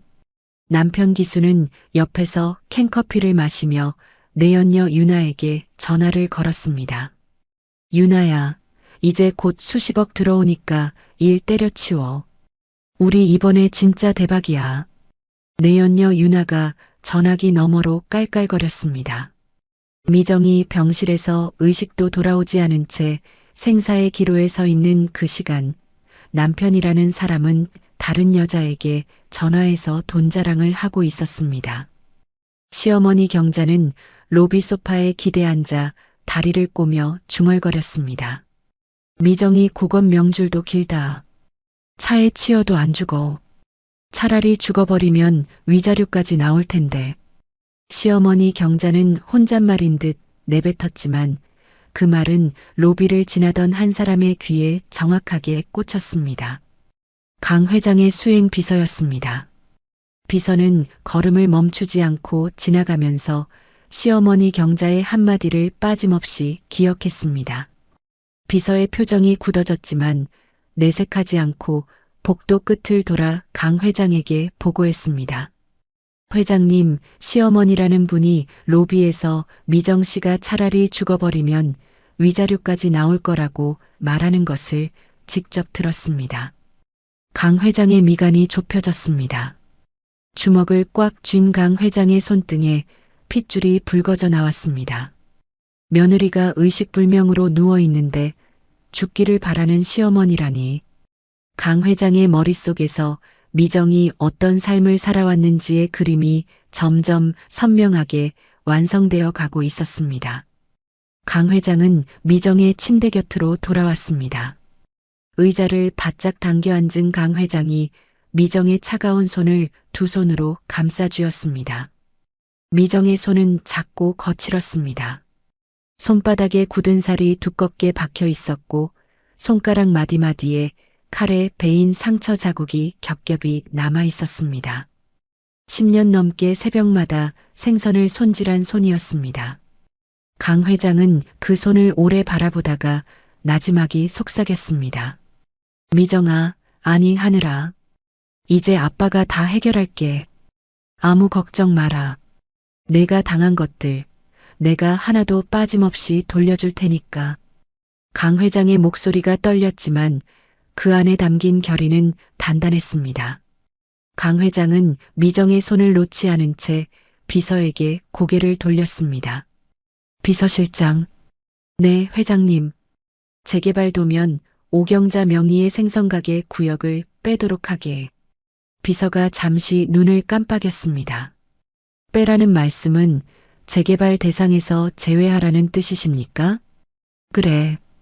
오경자가 그토록 탐내는 재개발 보상금 한 푼도 못 받게 지금 당장 도면 수정 지시해.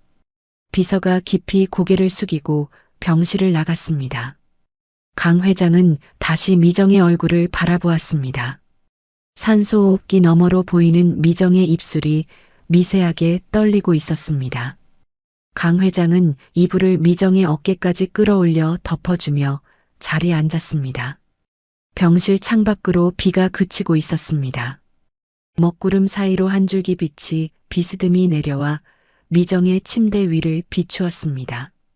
미정은 여전히 눈을 뜨지 못하고 있었지만 미정의 손을 잡고 있는 강 회장의 손은 따뜻했습니다. 태어나서 한 번도 느껴보지 못했던 아버지의 온기가 미정도 모르는 사이에 미정의 차가운 손끝으로 스며들고 있었습니다. 며칠이 지났습니다. 미정은 여전히 의식이 돌아오지 않은 채 병실 침대에 누워 있었고 강 회장은 하루도 빠짐없이 미정의 곁을 지켰습니다. 그 사이 강 회장의 비서실은 쉴 틈 없이 움직이고 있었습니다. 시어머니 경자와 남편 기수의 신상, 재산 상태, 도박빚 내역, 내연녀 유나의 존재까지 비서실이 올린 보고서는 날이 갈수록 두꺼워졌습니다. 강 회장은 보고서를 한 장 한 장 넘길 때마다 이를 악물었습니다. 미정이 그 집에서 어떤 취급을 받으며 살아왔는지가 서류 위에 낱낱이 드러나 있었으니까요. 그리고 유전자 검사 결과가 나왔습니다. 99.99% 일치. 강 회장은 결과지를 펼쳐든 채 한참을 말없이 서 있었습니다. 손끝이 떨렸고 가슴이 벅차올랐습니다. 30년이었습니다. 30년간 전국을 뒤지고 밤마다 딸의 사진을 어루만지며 살아온 세월이 이 종이 한 장 위에 응축되어 있었습니다. 강 회장은 결과지를 가슴에 꼭 안고 눈을 감았습니다. 그 무렵 강 회장은 시어머니 경자와 남편 기수를 서울 시내의 호텔 카페로 불렀습니다. 강 회장이 직접 만나자고 연락했다는 소식에 시어머니 경자와 남편 기수는 눈이 뒤집혔습니다. 드디어 합의금 이야기가 나오는 거라고 확신한 두 사람은 아침부터 한껏 차려입고 호텔로 달려갔습니다. 시어머니 경자는 새로 산 정장을 걸치고 남편 기수는 향수까지 뿌리며 들뜬 표정을 감추지 못했습니다. 호텔 카페는 천장이 높고 샹들리에 조명이 은은하게 빛나는 곳이었습니다. 시어머니 경자와 남편 기수가 안내를 받아 안쪽 테이블에 앉자 잠시 뒤 강 회장이 나타났습니다. 강 회장의 뒤를 따라 비서 2명이 서류 뭉치를 들고 들어왔습니다. 강 회장이 자리에 앉으며 비서에게 눈짓하자 비서가 테이블 위에 고급스러운 가죽 파일을 올려놓았습니다. 강 회장이 파일을 열었습니다. 안에는 합의서가 들어 있었습니다. 시어머니 경자의 눈이 합의서 첫 장에 적힌 금액에 꽂혔습니다. 시어머니 경자의 입이 벌어졌고 옆에 앉은 남편 기수의 손이 부들부들 떨리기 시작했습니다. 합의금 50억 원. 시어머니 경자와 남편 기수가 서로의 얼굴을 마주 보았습니다. 두 사람의 눈에 믿을 수 없다는 빛과 환호가 동시에 어렸습니다. 남편 기수의 입에서 숨이 새어나왔고 시어머니 경자는 입술을 깨물며 들뜬 감정을 억누르려 했지만 볼이 벌겋게 달아올라 있었습니다. 강 회장이 차분한 목소리로 말했습니다. 합의금 50억 원을 지급하겠습니다. 다만 조건이 하나 있습니다. 시어머니 경자가 급히 자세를 고치며 물었습니다. 네. 무슨 조건이든 말씀하세요, 회장님. 이 합의금은 재개발 보상이 완료되는 날 한꺼번에 지급하겠습니다. 재개발이 마무리되어야 저희 쪽에서도 자금 집행이 가능하니 그때까지만 기다려주시면 됩니다. 시어머니 경자가 고개를 연신 끄덕였습니다. 그럼요. 그 정도야 얼마든지 기다리죠. 회장님 같은 분이 약속하셨으니 저희가 믿고 기다리겠습니다. 남편 기수도 옆에서 연방 허리를 굽히며 맞장구를 쳤습니다. 아까까지 비서에게 거만하게 굴던 모습은 온데간데 없이 50억이라는 숫자 앞에서 남편 기수는 강 회장에게 자동으로 고개를 숙이고 있었습니다. 강 회장은 두 사람의 눈에 타오르는 탐욕을 조용히 관찰했습니다. 입꼬리 하나 까딱하지 않는 강 회장의 표정 아래로 차가운 계산이 돌아가고 있었습니다. 합의서에 도장을 찍고 호텔을 나선 시어머니 경자와 남편 기수는 발걸음이 땅에 닿지 않는 것 같았습니다. 호텔 정문을 나서자마자 시어머니 경자가 남편 기수의 팔을 잡고 흥분에 찬 목소리로 말했습니다. 기수야, 50억이다. 50억? 재개발 보상금의 합의금까지 합치면 우리 인생이 완전히 달라져. 남편 기수가 어머니의 손을 맞잡으며 웃었습니다. 엄마, 이제 우리가 부자야. 진짜 부자라고. 그날부터 시어머니 경자와 남편 기수의 행동이 달라졌습니다. 50억이 곧 들어온다는 확신에 차서 아직 손에 쥔 것이 한 푼도 없는데 이미 부자가 된 것처럼 행동하기 시작한 것이었습니다. 시어머니 경자는 시장 상인들을 만날 때마다 턱을 치켜들고 거들먹거렸고 남편 기수는 양복을 새로 맞추고 고급 레스토랑에서 내연녀 유나와 식사를 했습니다. 남편 기수는 거기서 멈추지 않았습니다. 50억이 들어올 것이 확실하다며 사채업자들에게 합의서를 보여주고 돈을 빌리기 시작했습니다. 처음에는 수천만 원이었던 것이 며칠 만에 수억으로 불어났습니다.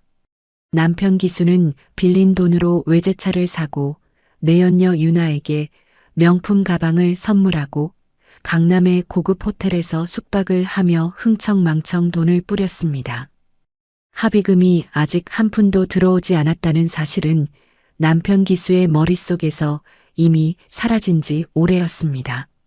시어머니 경자도 마찬가지였습니다. 시어머니 경자는 시장 주변의 상가 건물들을 사들이기 시작했습니다. 대출을 끼고 사채를 동원해서 건물 세 채를 한꺼번에 계약했습니다. 시장 상인들 앞에서 시어머니 경자가 큰 소리로 떠벌렸습니다. 나 곧 대박나. 최고건설 회장님이랑 합의했거든. 50억이 들어온다고. 너희들 다 건물 세 내고 살 때 나는 건물주 한다. 상인들이 반신반의하는 눈으로 바라보았지만 시어머니 경자는 코웃음을 치며 무시했습니다. 자신이 곧 이 시장의 주인이 될 거라는 망상에 완전히 빠져 있었습니다. 그리고 바로 그 무렵 병원에서는 조용하지만 결정적인 일이 일어나고 있었습니다. 미정이 눈을 떴습니다. 처음에는 시야가 흐릿했습니다. 천장의 형광등 빛이 눈을 찔렀고 온몸이 천근만근 무거웠습니다. 미정이 고개를 천천히 옆으로 돌리자 침대 곁에 앉아있는 한 남자의 모습이 눈에 들어왔습니다. 처음 보는 얼굴이었습니다. 하지만 그 남자의 눈이 붉게 충혈되어 있었고 미정의 손을 두 손으로 감싸쥐고 있었습니다. 강 회장이었습니다. 강 회장은 미정이 눈을 뜬 것을 확인하고 자리에서 벌떡 일어섰습니다. 강 회장의 입술이 떨렸고 눈에 눈물이 그렁그렁 맺혔습니다. 하지만 강 회장은 감정을 억누르며 미정에게 물 한 잔을 건넸습니다. 미정이 떨리는 손으로 물잔을 받아 한 모금 삼키자 강 회장이 조심스럽게 입을 열었습니다. 미정 씨, 몸은 좀 어떻습니까? 미정이 갈라진 목소리로 대답했습니다. 여기가 어디예요? 제가 왜 여기에? 교통사고를 당했습니다. 제 차에 부딪혀서 병원에 실려왔어요. 미안합니다. 미정은 고개를 끄덕이다가 문득 시어머니 경자에게 쫓겨나던 기억이 밀려왔습니다. 가게 셔터가 내려오던 소리, 빗속에서 맨발로 걷던 기억, 그리고 어둠 속에서 다가오던 헤드라이트. 미정의 눈에서 눈물이 주르르 흘러내렸습니다. 강 회장은 미정이 진정될 때까지 기다렸습니다. 그리고 가방에서 낡은 사진 한 장을 꺼내 미정에게 내밀었습니다. 사진 속에는 젊은 여자가 환하게 웃고 있었습니다. 갓난아이를 품에 안고 봄날의 꽃밭을 배경으로 찍은 사진이었습니다. 미정이 사진을 받아들고 한참을 바라보았습니다. 미정의 눈이 점점 커졌습니다. 입술이 파르르 떨리기 시작했습니다. 이분, 제 꿈속에 나오던 분이랑 똑같아요. 강 회장의 심장이 멈추었습니다. 꿈속이라고요? 미정이 사진에서 눈을 떼지 못한 채 말을 이었습니다. 어렸을 때부터요. 꿈에서 어떤 여자분이 저를 안고 노래를 불러주는 꿈을 자주 꿨어요. 얼굴은 늘 흐릿했는데 이 사진을 보니까 그분이랑 똑같아요. 눈매가 웃는 모습이. 이분이 누구예요? 강 회장은 대답하지 못했습니다. 목이 메어 말이 나오지 않았습니다. 한참을 침묵한 뒤 강 회장이 떨리는 손으로 가방에서 서류 봉투를 하나 더 꺼냈습니다. 유전자 검사 결과지였습니다. 강 회장은 결과지를 미정의 손에 쥐어주며 30년 동안 삼켜왔던 말을 겨우 꺼냈습니다. 이 사진 속 여자는 내 아내야. 그리고 품에 안겨있는 이 아이가 바로 너다. 미정의 눈이 크게 떠졌습니다. 결과지를 펼쳐든 미정의 손이 사시나무처럼 떨렸습니다. 99.99% 일치. 글자가 눈앞에서 흔들렸습니다. 이게 무슨, 너의 이름은 강하늘이야. 내 딸. 30년 전 내 엄마 장례식장에서 내가 놓쳐버린 내 딸이다. 강 회장이 미정의 발목을 가리켰습니다. 이 푸른 점 태어날 때부터 있었어. 내가 30년간 이 표식만 기억하고 너를 찾아다녔다. 미정은 자기 발목의 푸른 점을 내려다보았습니다. 어렸을 때부터 있던 이 점. 보육원에서 자랄 때도 시장에서 일할 때도 발목에 늘 함께 있던 이 푸른 점. 왜 있는지도 모르고 살아왔던 이 점이 자신의 이름과 연결되어 있었습니다. 푸른 하늘의 하늘. 강하늘. 미정의 눈에서 눈물이 쏟아졌습니다. 입술을 깨물었지만 울음을 참을 수 없었습니다. 30년을 고아로 살았습니다. 부모가 자신을 버렸다고 생각했습니다. 세상에 자기 편은 아무도 없다고 믿고 살았습니다. 그런데 지금 눈앞에 아버지라는 사람이 앉아 있었습니다.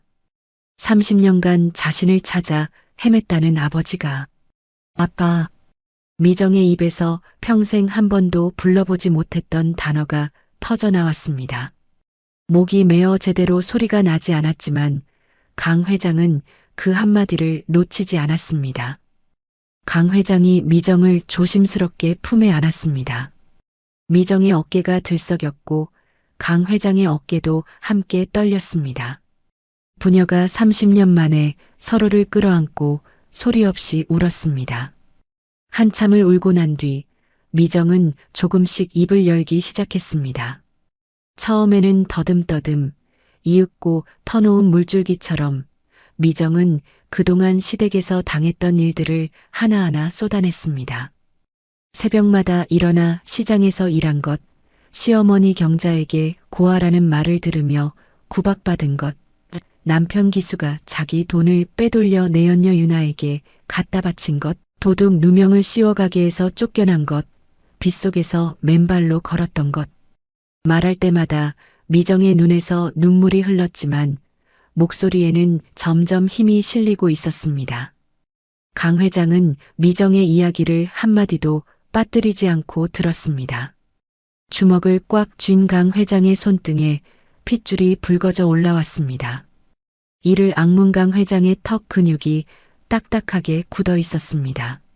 하지만 강 회장은 분노를 삼키고 미정의 이야기가 끝날 때까지 인내심 있게 기다렸습니다. 미정이 마지막 말을 마치자 강 회장이 미정의 손을 꼭 잡으며 낮고 단호한 목소리로 말했습니다. 하늘아, 잘 들어라. 내가 당한 것들, 내가 반드시 돌려주겠다. 하지만 지금은 아직 때가 아니야. 미정이 고개를 들어 아버지를 바라보았습니다. 그들이 스스로 파놓은 무덤에 들어갈 때까지 우리가 부녀 사이라는 것을 비밀로 지켜야 한다. 지금 섣불리 밝히면 저들이 꼬리를 감추거나 도망칠 수 있어. 내가 조금만 더 참아줄 수 있겠니? 미정은 아버지의 눈을 바라보았습니다. 그 눈 안에 담긴 것은 분노만이 아니었습니다. 30년간 딸을 찾아 헤매며 쌓인 미안함과 딸이 겪은 고통에 대한 깊은 슬픔과 반드시 바로잡겠다는 굳은 의지가 뒤섞여 있었습니다. 미정은 천천히 고개를 끄덕였습니다. 네, 아빠. 기다릴게요. 아빠가 하라는 대로 할게요. 강 회장이 미정의 머리를 쓸어내리며 미소 지었습니다. 눈가에 눈물이 맺혀 있었지만 그 미소 안에는 30년 만에 되찾은 딸에 대한 벅찬 사랑이 가득했습니다. 병실 창밖으로 노을이 물들고 있었습니다. 붉은 빛이 병실 안으로 스며들어 미정과 강 회장의 얼굴을 따뜻하게 비추었습니다. 미정은 아버지의 어깨에 기대어 눈을 감았습니다. 태어나서 처음으로 누군가의 어깨에 기대도 괜찮다는 안도감이 미정의 온몸을 감쌌습니다. 시어머니 경자와 남편 기수의 삶은 하루가 다르게 화려해지고 있었습니다. 아직 합의금 50억은 한 푼도 들어오지 않았지만 두 사람은 이미 50억을 손에 쥔 사람처럼 살고 있었습니다. 남편 기수는 사채업자들에게 빌린 돈으로 번쩍번쩍 빛나는 검은색 외제차를 뽑아 시장 거리를 누비고 다녔습니다. 창문을 내리고 한 팔을 걸친 채 시장 골목을 천천히 지나가는 남편 기수의 얼굴에는 세상을 다 가진 듯한 우쭐함이 가득했습니다. 불과 몇 주 전까지 도박빚에 쫓겨 사채업자 전화를 피해 다니던 사람이라고는 상상할 수 없는 모습이었습니다. 남편 기수는 내연녀 유나를 조수석에 태우고 강남의 백화점으로 향했습니다. 명품 매장 앞에 나란히 선 남편 기수가 내연녀 유나에게 팔을 벌리며 말했습니다. 유나야, 나 이제 재벌이나 다름없으니까 마음에 드는 거 골라봐. 뭐든 사줄게. 내연녀 유나가 매장 안을 둘러보며 눈을 반짝였습니다. 가방 하나에 수백만 원짜리를 집어들고 구두를 고르고 옷을 걸쳐보며 카드를 긁었습니다. 남편 기수는 카드 결제 영수증이 쌓여가는 것을 보면서도 눈 하나 깜짝하지 않았습니다. 그 돈이 전부 고금리 사채라는 사실을 잊은 것인지 아니면 애초에 갚을 생각이 없는 것인지 남편 기수의 머릿속에는 오직 50억이 들어올 미래만이 존재했습니다. 시어머니 경자도 마찬가지였습니다. 시어머니 경자는 시장 주변 상가 건물 3채에 이어 4번째 건물까지 계약금을 넣었습니다. 대출에 사채까지 동원한 무리한 투자였지만 시어머니 경자는 거리낌이 없었습니다. 시장 상인들을 만날 때마다 시어머니 경자는 고개를 빳빳이 치켜들고 자랑을 늘어놓았습니다. 나 최고 건설 회장님이랑 합의했어. 합의금 50억에 재개발까지 되면 너희 다 내 밑에서 세내고 살게 될 거다.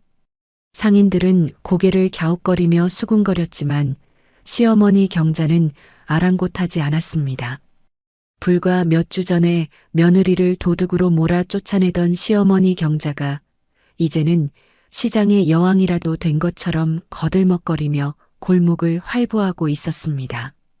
그 시각 병원에서는 전혀 다른 일이 벌어지고 있었습니다. 미정은 병실 침대 위에서 강 회장이 붙여준 변호사와 마주 앉아 서류를 검토하고 있었습니다. 강 회장이 소개한 변호사는 서울에서 손꼽히는 형사 전문 변호사였습니다. 변호사가 노트북을 펼치며 미정에게 말했습니다. 미정 씨, 지금부터 시어머니 오경자와 남편 이기수의 범죄 증거를 하나하나 확보해 나갈 겁니다. 시간이 걸리더라도 빈틈없이 준비해야 합니다. 미정이 고개를 끄덕였습니다.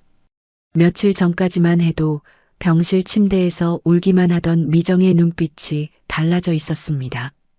아버지를 만나고 자신의 진짜 이름을 알게 되고 30년간 버림받은 것이 아니라 잃어버린 것이었다는 사실을 알게 된 뒤로 미정의 안에서 무언가가 단단하게 세워지고 있었습니다.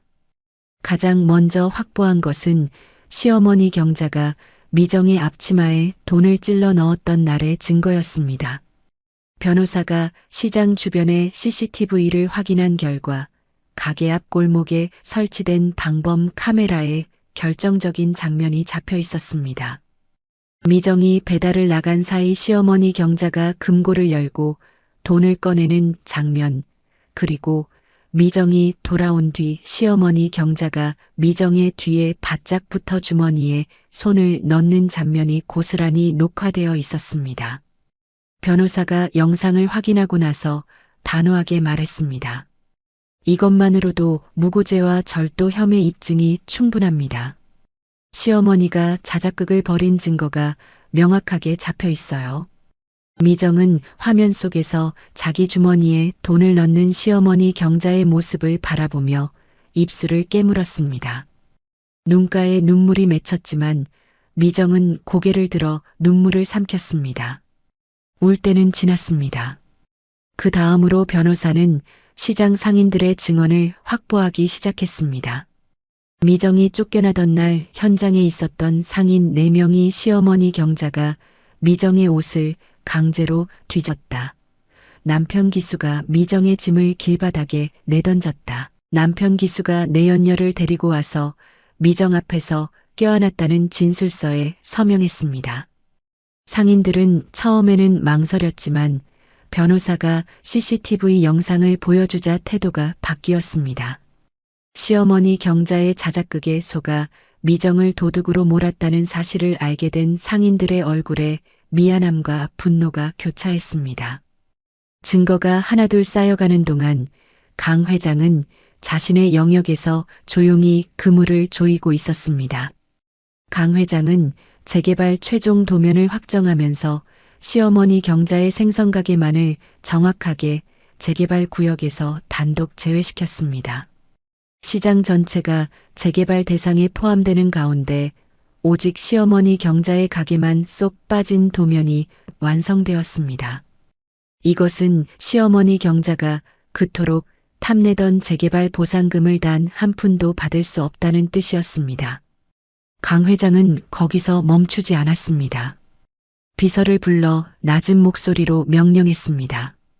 오경자가 매입한 건물들, 대출 연장을 전부 막아라. 은행 쪽에 압력을 넣어서 만기일에 전액 상환을 요구하도록 해. 비서가 고개를 숙이며 확인했습니다. 경자 측이 상환하지 못하면 건물이 전부 경매로 넘어갑니다. 그게 목적이다. 저들이 빌린 사채까지 합치면 감당할 수 없는 빚더미에 앉게 될 거야. 스스로 파놓은 구덩이에 스스로 빠지게 만들어라. 강 회장의 목소리는 차분했지만 그 안에 담긴 냉기는 서리빨 같았습니다. 30년간 자기 딸을 구박하고 착취한 사람들에게 강 회장이 내리는 심판은 주먹이 아니라 올감이었습니다. 천천히 조용히 빠져나올 수 없도록 단단하게 조여들어가는 올감이. 남편 기수 쪽도 상황이 심상치 않게 돌아가고 있었습니다. 사채업자들의 독촉 전화가 다시 시작된 것이었습니다. 남편 기수가 빌린 돈의 이자가 눈덩이처럼 불어나고 있었고 원금 상환일이 코앞으로 다가오고 있었습니다. 남편 기수는 사채업자에게 전화해서 악을 썼습니다. 합의서 보여줬잖아. 곧 50억 들어온다고. 그때까지만 기다리라니까. 하지만 사채업자들은 더 이상 기다려주지 않았습니다. 이자라도 먼저 갚으라는 독촉이 하루에도 몇 번씩 밀려들었고 남편 기수의 외제차 앞에 독촉장이 꽂히기 시작했습니다. 남편 기수는 속이 타들어갔지만 합의금이 곧 나올 거라는 믿음 하나에 매달려 버티고 있었습니다. 그 사이 미정은 변하고 있었습니다. 병원에서 퇴원한 미정은 강 회장의 도움으로 완전히 다른 사람이 되어가고 있었습니다.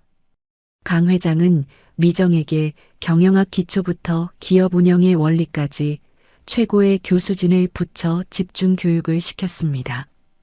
미정은 새벽부터 밤까지 공부에 매달렸습니다. 시장에서 새벽마다 생선을 나르던 그 끈기와 독함이 이번에는 책상 앞에서 빛을 발했습니다. 몇 주가 흘렀습니다.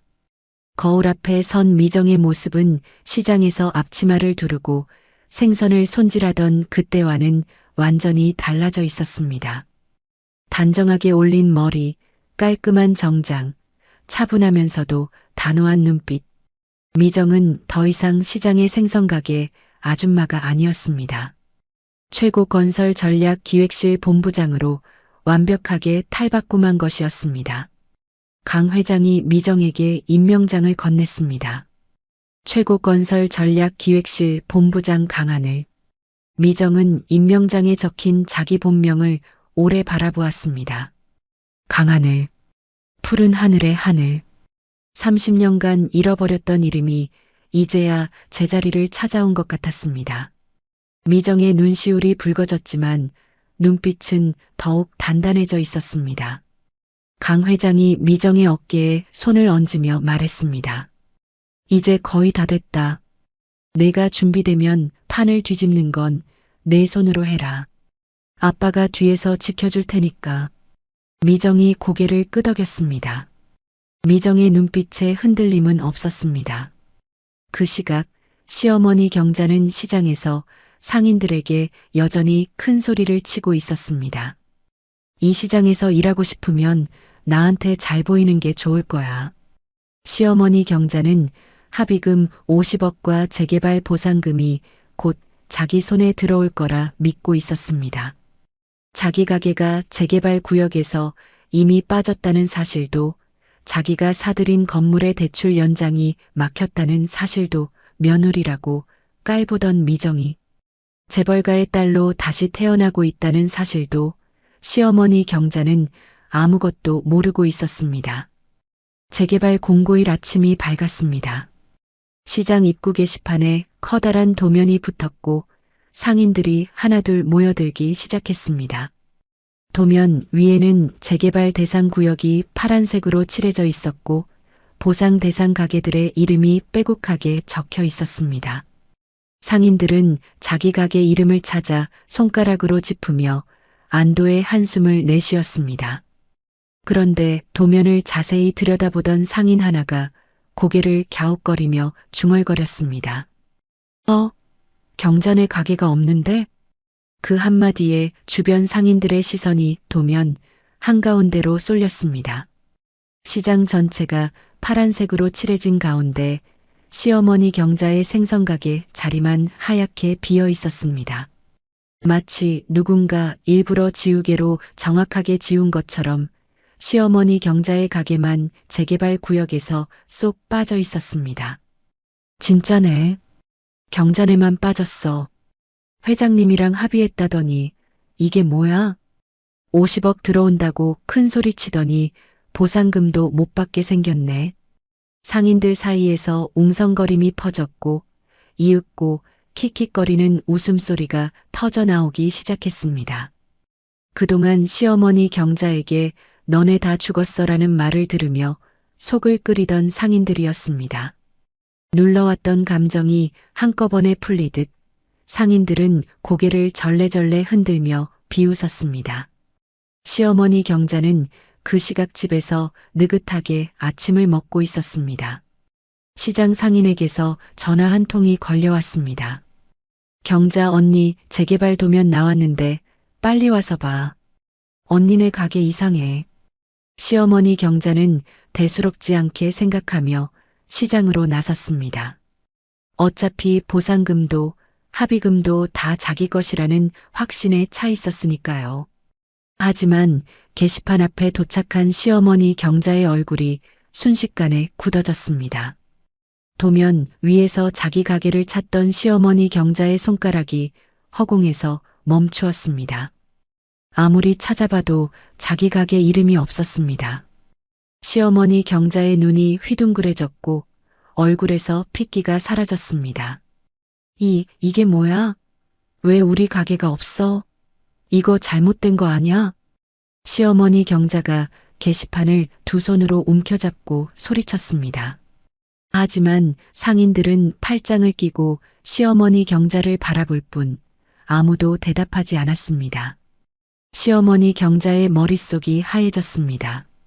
다리가 후들거렸지만 시어머니 경자는 이를 악물고 택시를 잡아 구청으로 달려갔습니다. 구청 재개발 담당 부서에 들이닥친 시어머니 경자는 창구 직원 앞에서 난동을 부렸습니다. 우리 가게가 왜 빠진 거야? 실수 아니야? 당장 넣어. 지금 당장. 시어머니 경자가 탁자를 주먹으로 내리치며 악을 썼지만 담당 직원은 서류를 확인하고 고개를 저었습니다. 이 구역은 건설사 회장님이 직접 지정해서 제외한 구역입니다. 저희 쪽에서는 번복이 불가합니다. 회장님이 직접? 왜 우리 가게만 빼는 건데? 직원이 어깨를 으쓱하며 대답했습니다. 사유는 저희도 모릅니다. 건설사 측에 직접 문의하셔야 합니다. 시어머니 경자는 구청 바닥에 주저앉아 울부짖었지만 바뀌는 것은 아무것도 없었습니다. 재개발 보상금은 물 건너갔습니다. 시어머니 경자가 미정의 가게를 빼앗으면서까지 손에 넣으려 했던 그 보상금이 한 푼도 들어오지 않게 된 것이었습니다. 재앙은 거기서 끝이 아니었습니다. 구청에서 나온 시어머니 경자의 핸드폰이 쉴 새 없이 울렸습니다. 은행과 사채업자들이었습니다. 건물 대출 만기가 도래했는데 은행에서 연장을 거부했다는 통보가 날아든 것이었습니다. 네 채의 건물에 걸린 대출금이 한꺼번에 전액 상환을 요구받았고 사채업자들도 원금을 당장 갚으라며 독촉을 쏟아냈습니다. 시어머니 경자가 은행에 전화해서 사정했지만 돌아온 대답은 냉정했습니다. 연장이 불가합니다. 만기일까지 전액 상환하셔야 합니다. 남편 기수 쪽도 동시에 무너지고 있었습니다.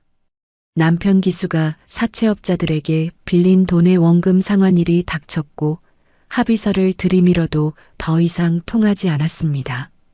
사채업자 3명이 남편 기수가 뽑은 외제차 앞에서 기다리고 있다가 남편 기수가 나타나자 달려들었습니다. 야, 합의금 하더니 보상금도 못 받게 됐다며? 당장 돈 내놔. 남편 기수가 뒤로 물러서며 손을 내저었습니다. 잠깐만. 합의금이 아직 안 나온 거지 없어진 게 아니라고. 조금만 더 기다려.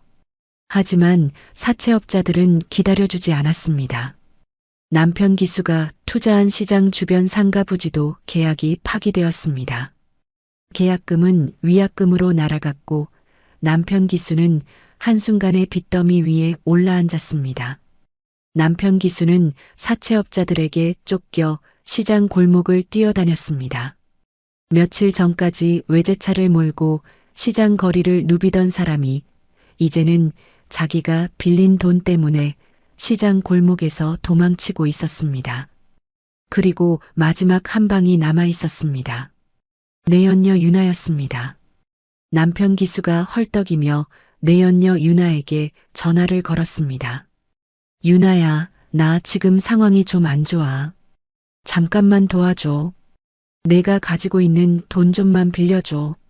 전화기 너머로 내연녀 유나의 목소리가 차갑게 돌아왔습니다. 뭐? 돈? 너 완전 거지 됐다며? 시장 사람들한테 다 들었어. 보상금도 못 받고 빚만 산더미라며. 유나야, 그게 아니라. 맞잖아. 나한테 재벌이니 뭐니 큰 소리 치더니 이 꼴이야. 웃기지도 않아. 나 바쁘니까 전화하지 마. 내연녀 유나가 전화를 끊어버렸습니다. 남편 기수가 다시 전화를 걸었지만 연결되지 않았습니다. 3번, 4번, 5번. 전화기에서 흘러나오는 것은 기계음뿐이었습니다.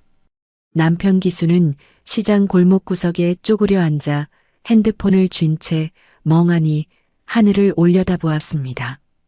돈이 있을 때는 오빠가 최고라며 매달리던 여자가 돈이 떨어지자 번호까지 차단해버린 것이었습니다. 바로 그때 시장 입구 쪽에서 웅성거리는 소리가 들려왔습니다. 상인들이 하나둘 골목으로 고개를 내밀었습니다. 시장 정문 앞에 길고 검은 리무진 한 대가 소리 없이 멈춰 섰습니다. 리무진의 뒷문이 열리고 한 여자가 내렸습니다. 단정하게 올린 머리, 깔끔한 정장, 곱게 편 어깨, 하이힐이 시장 바닥을 또각또각 울리며 그 여자가 시장 골목을 향해 걸어왔습니다. 상인들이 고개를 갸웃거리며 그 여자의 얼굴을 자세히 들여다보았습니다. 누군가의 입에서 낮은 탄성이 흘러나왔습니다. 저 사람 미정이 아니야? 상인들 사이에 술렁임이 퍼졌습니다. 그 여자는 미정이었습니다. 하지만 몇 주 전 찢어진 앞치마에 맨발로 쫓겨나던 그 미정이 아니었습니다. 차분하고 당당한 걸음으로 시장 골목을 가로지르는 미정의 모습에서 시장 생선가게 아줌마의 그림자는 찾아볼 수 없었습니다. 미정이 시어머니 경자의 가게 앞에 섰습니다. 셔터가 반쯤 올라가 있었고 안에서 시어머니 경자가 사채업자와 전화통에 대고 소리를 지르고 있었습니다. 미정의 기척을 느낀 시어머니 경자가 고개를 돌렸습니다. 시어머니 경자의 눈이 미정을 알아보는 데는 3초가 걸렸습니다. 순간 시어머니 경자의 얼굴이 분노로 일그러졌습니다. 이 미친 것, 내가 감히 여기를 다시 와? 내가 회장 꼬셔서 우리 가게 재개발해서 뺀 거지? 그렇지? 시어머니 경자가 가게 안에서 뛰쳐나와 미정에게 달려들었습니다.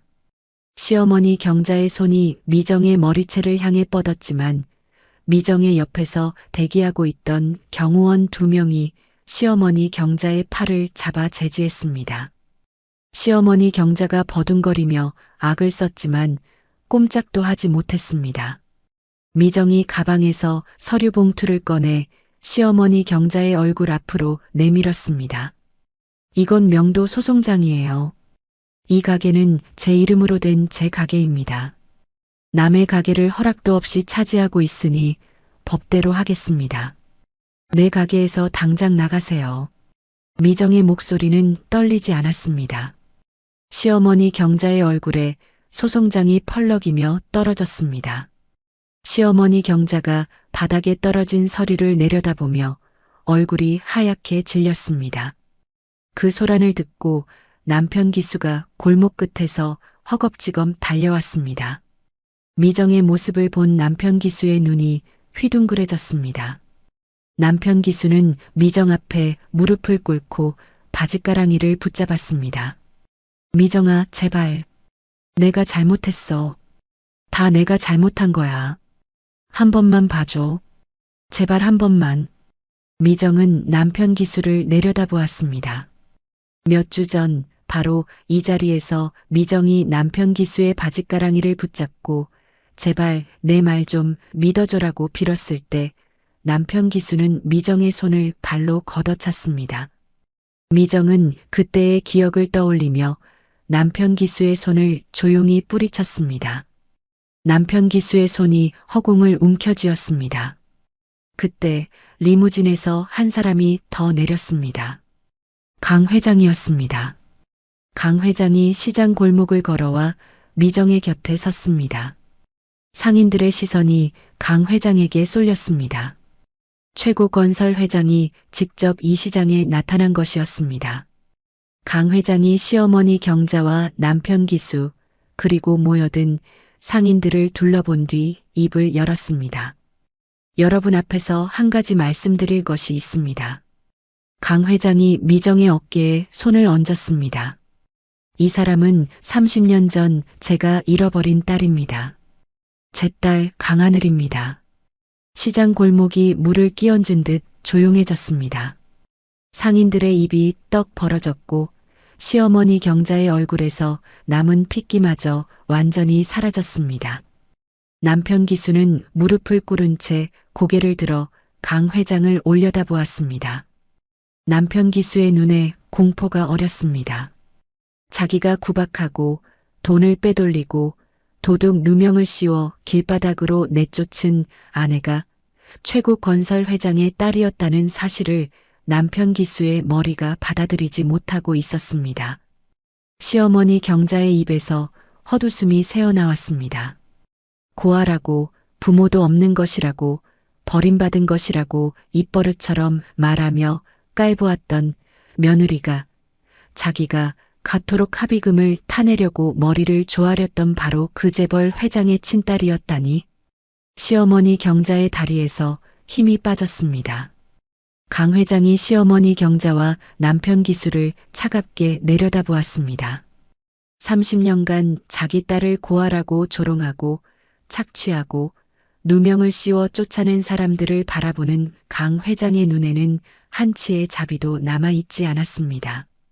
그날 이후 시어머니 경자와 남편 기수의 몰락은 빠르고도 처참했습니다.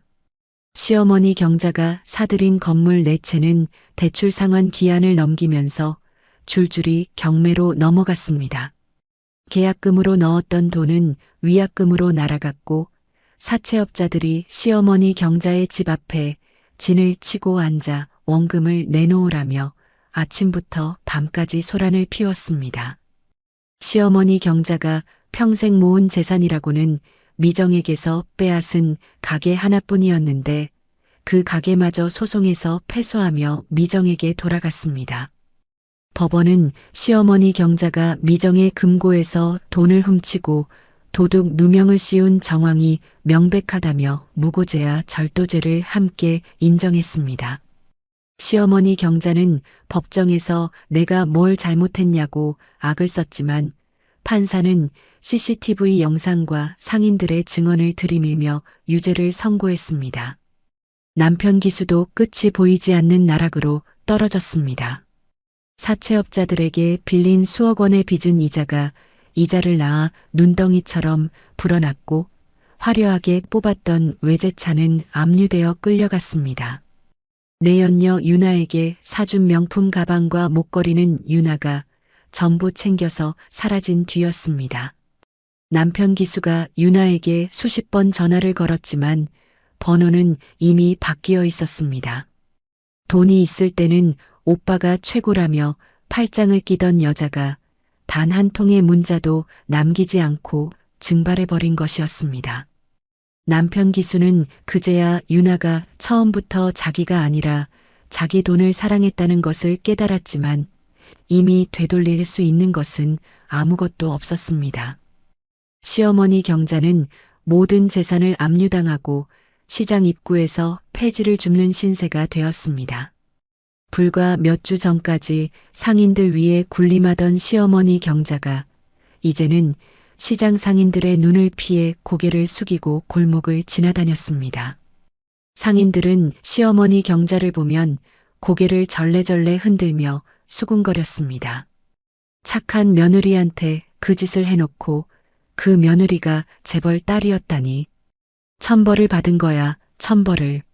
시어머니 경자의 귀에 그 말이 들렸지만 시어머니 경자는 아무 말도 하지 못했습니다. 시장에서 큰 소리치던 그 입이 이제는 굳게 닫혀 있었습니다. 미정은 달랐습니다. 미정은 자신의 원래 가게 자리에 최신식 수산 유통본부를 세웠습니다. 낡은 생선가게가 있던 그 자리에 번쩍이는 간판과 깨끗한 유리벽이 들어섰습니다. 미정이 새벽마다 얼음물에 손을 담그며 생선을 날랐던 바로 그 자리에서 미정은 수십 명의 직원을 이끄는 대표가 되었습니다.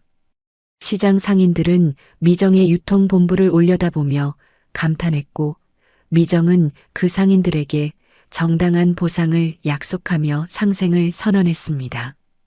저는 이 시장에서 자랐습니다. 이 시장이 저를 키워준 거나 마찬가지예요. 재개발이 되더라도 여러분이 손해보는 일은 절대 없도록 하겠습니다. 미정의 말에 상인들이 박수를 쳤습니다. 몇몇 상인들은 고개를 숙이며 그때 미정을 도둑으로 몰았던 것을 사과했고 미정은 그 사과를 조용히 받아들였습니다. 최고건설 본사 회의실에서도 미정은 빛났습니다. 전략기획실 본부장으로서 재개발 관련 서류의 결제 도장을 찍는 미정의 모습에는 시장 바닥에서 10년을 구르며 다져진 단단함과 강 회장에게 물려받은 날카로운 판단력이 함께 담겨 있었습니다.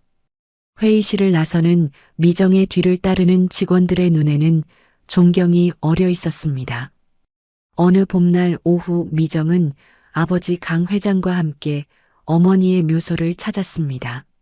산길 양쪽으로 벚꽃이 흐드러지게 피어 있었고 바람이 불 때마다 연분홍 꽃잎이 눈처럼 흩날렸습니다.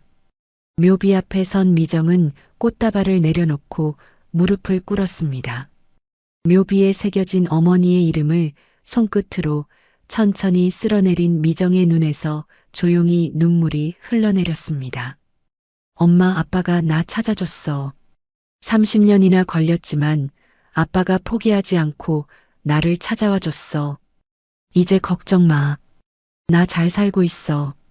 미정의 목소리가 봄바람에 실려 묘비 위로 흩어졌습니다. 뒤에 서 있던 강 회장이 눈물을 삼키며 미정의 곁에 무릎을 꿇었습니다. 강 회장이 묘비를 바라보며 나지막이 속삭였습니다. 여보, 내가 우리 하늘이 찾았소. 늦어서 미안하오. 이제 내가 절대 안 놓칠 테니 당신도 편히 쉬시오. 부녀는 한참을 묘비 앞에 나란히 앉아 있었습니다. 바람이 불 때마다 벚꽃잎이 한 잎 두 잎 떨어져 묘비 위에 내려앉았고 어디선가 새소리가 들려왔습니다. 미정이 아버지의 어깨에 머리를 기대었습니다. 묘소를 내려오는 두 사람의 발걸음 위로 벚꽃잎이 소리 없이 내려앉았습니다. 30년을 떨어져 있었지만 나란히 걷는 두 사람의 그림자는 마치 처음부터 함께였던 것처럼 자연스럽게 겹쳐져 있었습니다. 끊어졌다고 생각한 인연도 진심이 닿으면 다시 이어집니다. 포기하지 않는 마음이 결국 기적을 만든다는 것을 미정과 강 회장이 30년 만에 증명해 보였습니다. 오늘의 이야기는 어떠셨나요? 송나라의 문장가 소동파는 평생 3번이나 유배를 당하면서도 끝내 무너지지 않았습니다. 그가 유배지에서 남긴 글 가운데 이런 구절이 있습니다. 대나무에 뿌리가 없었다면 1000번의 바람에 진작 꺾였을 것이다. 오늘 사연 속 미정이가 그러했습니다. 부모 없이 자라 시장 바닥에서 맨손으로 뿌리를 내렸고 모든 것을 빼앗기고도 다시 일어섰습니다. 그리고 그 뿌리를 알아본 아버지가 30년 만에 딸의 손을 다시 잡아주었습니다. 살다 보면 뿌리째 뽑힌 것 같은 날이 찾아옵니다. 하지만 진심으로 버텨낸 시간은 절대 사라지지 않습니다. 그 시간이 쌓여 결국 나를 지켜주는 가장 단단한 뿌리가 되어줍니다. 여러분도 지금 힘든 시간을 보내고 계시다면 부디 놓지 마십시오. 그 버팀의 끝에 반드시 여러분의 봄날이 기다리고 있을 것입니다. 오늘 미정씨의 사연이 마음에 남으셨다면 댓글로 여러분의 생각을 들려주세요. 이 따뜻한 이야기가 더 많은 분들에게 전해질 수 있도록 구독과 좋아요로 함께 해주신다면 여러분의 하루에 좋은 일만 가득하실 거예요. 오늘도 들어주셔서 감사합니다. 건강하고 행복한 하루 보내시길 바랍니다.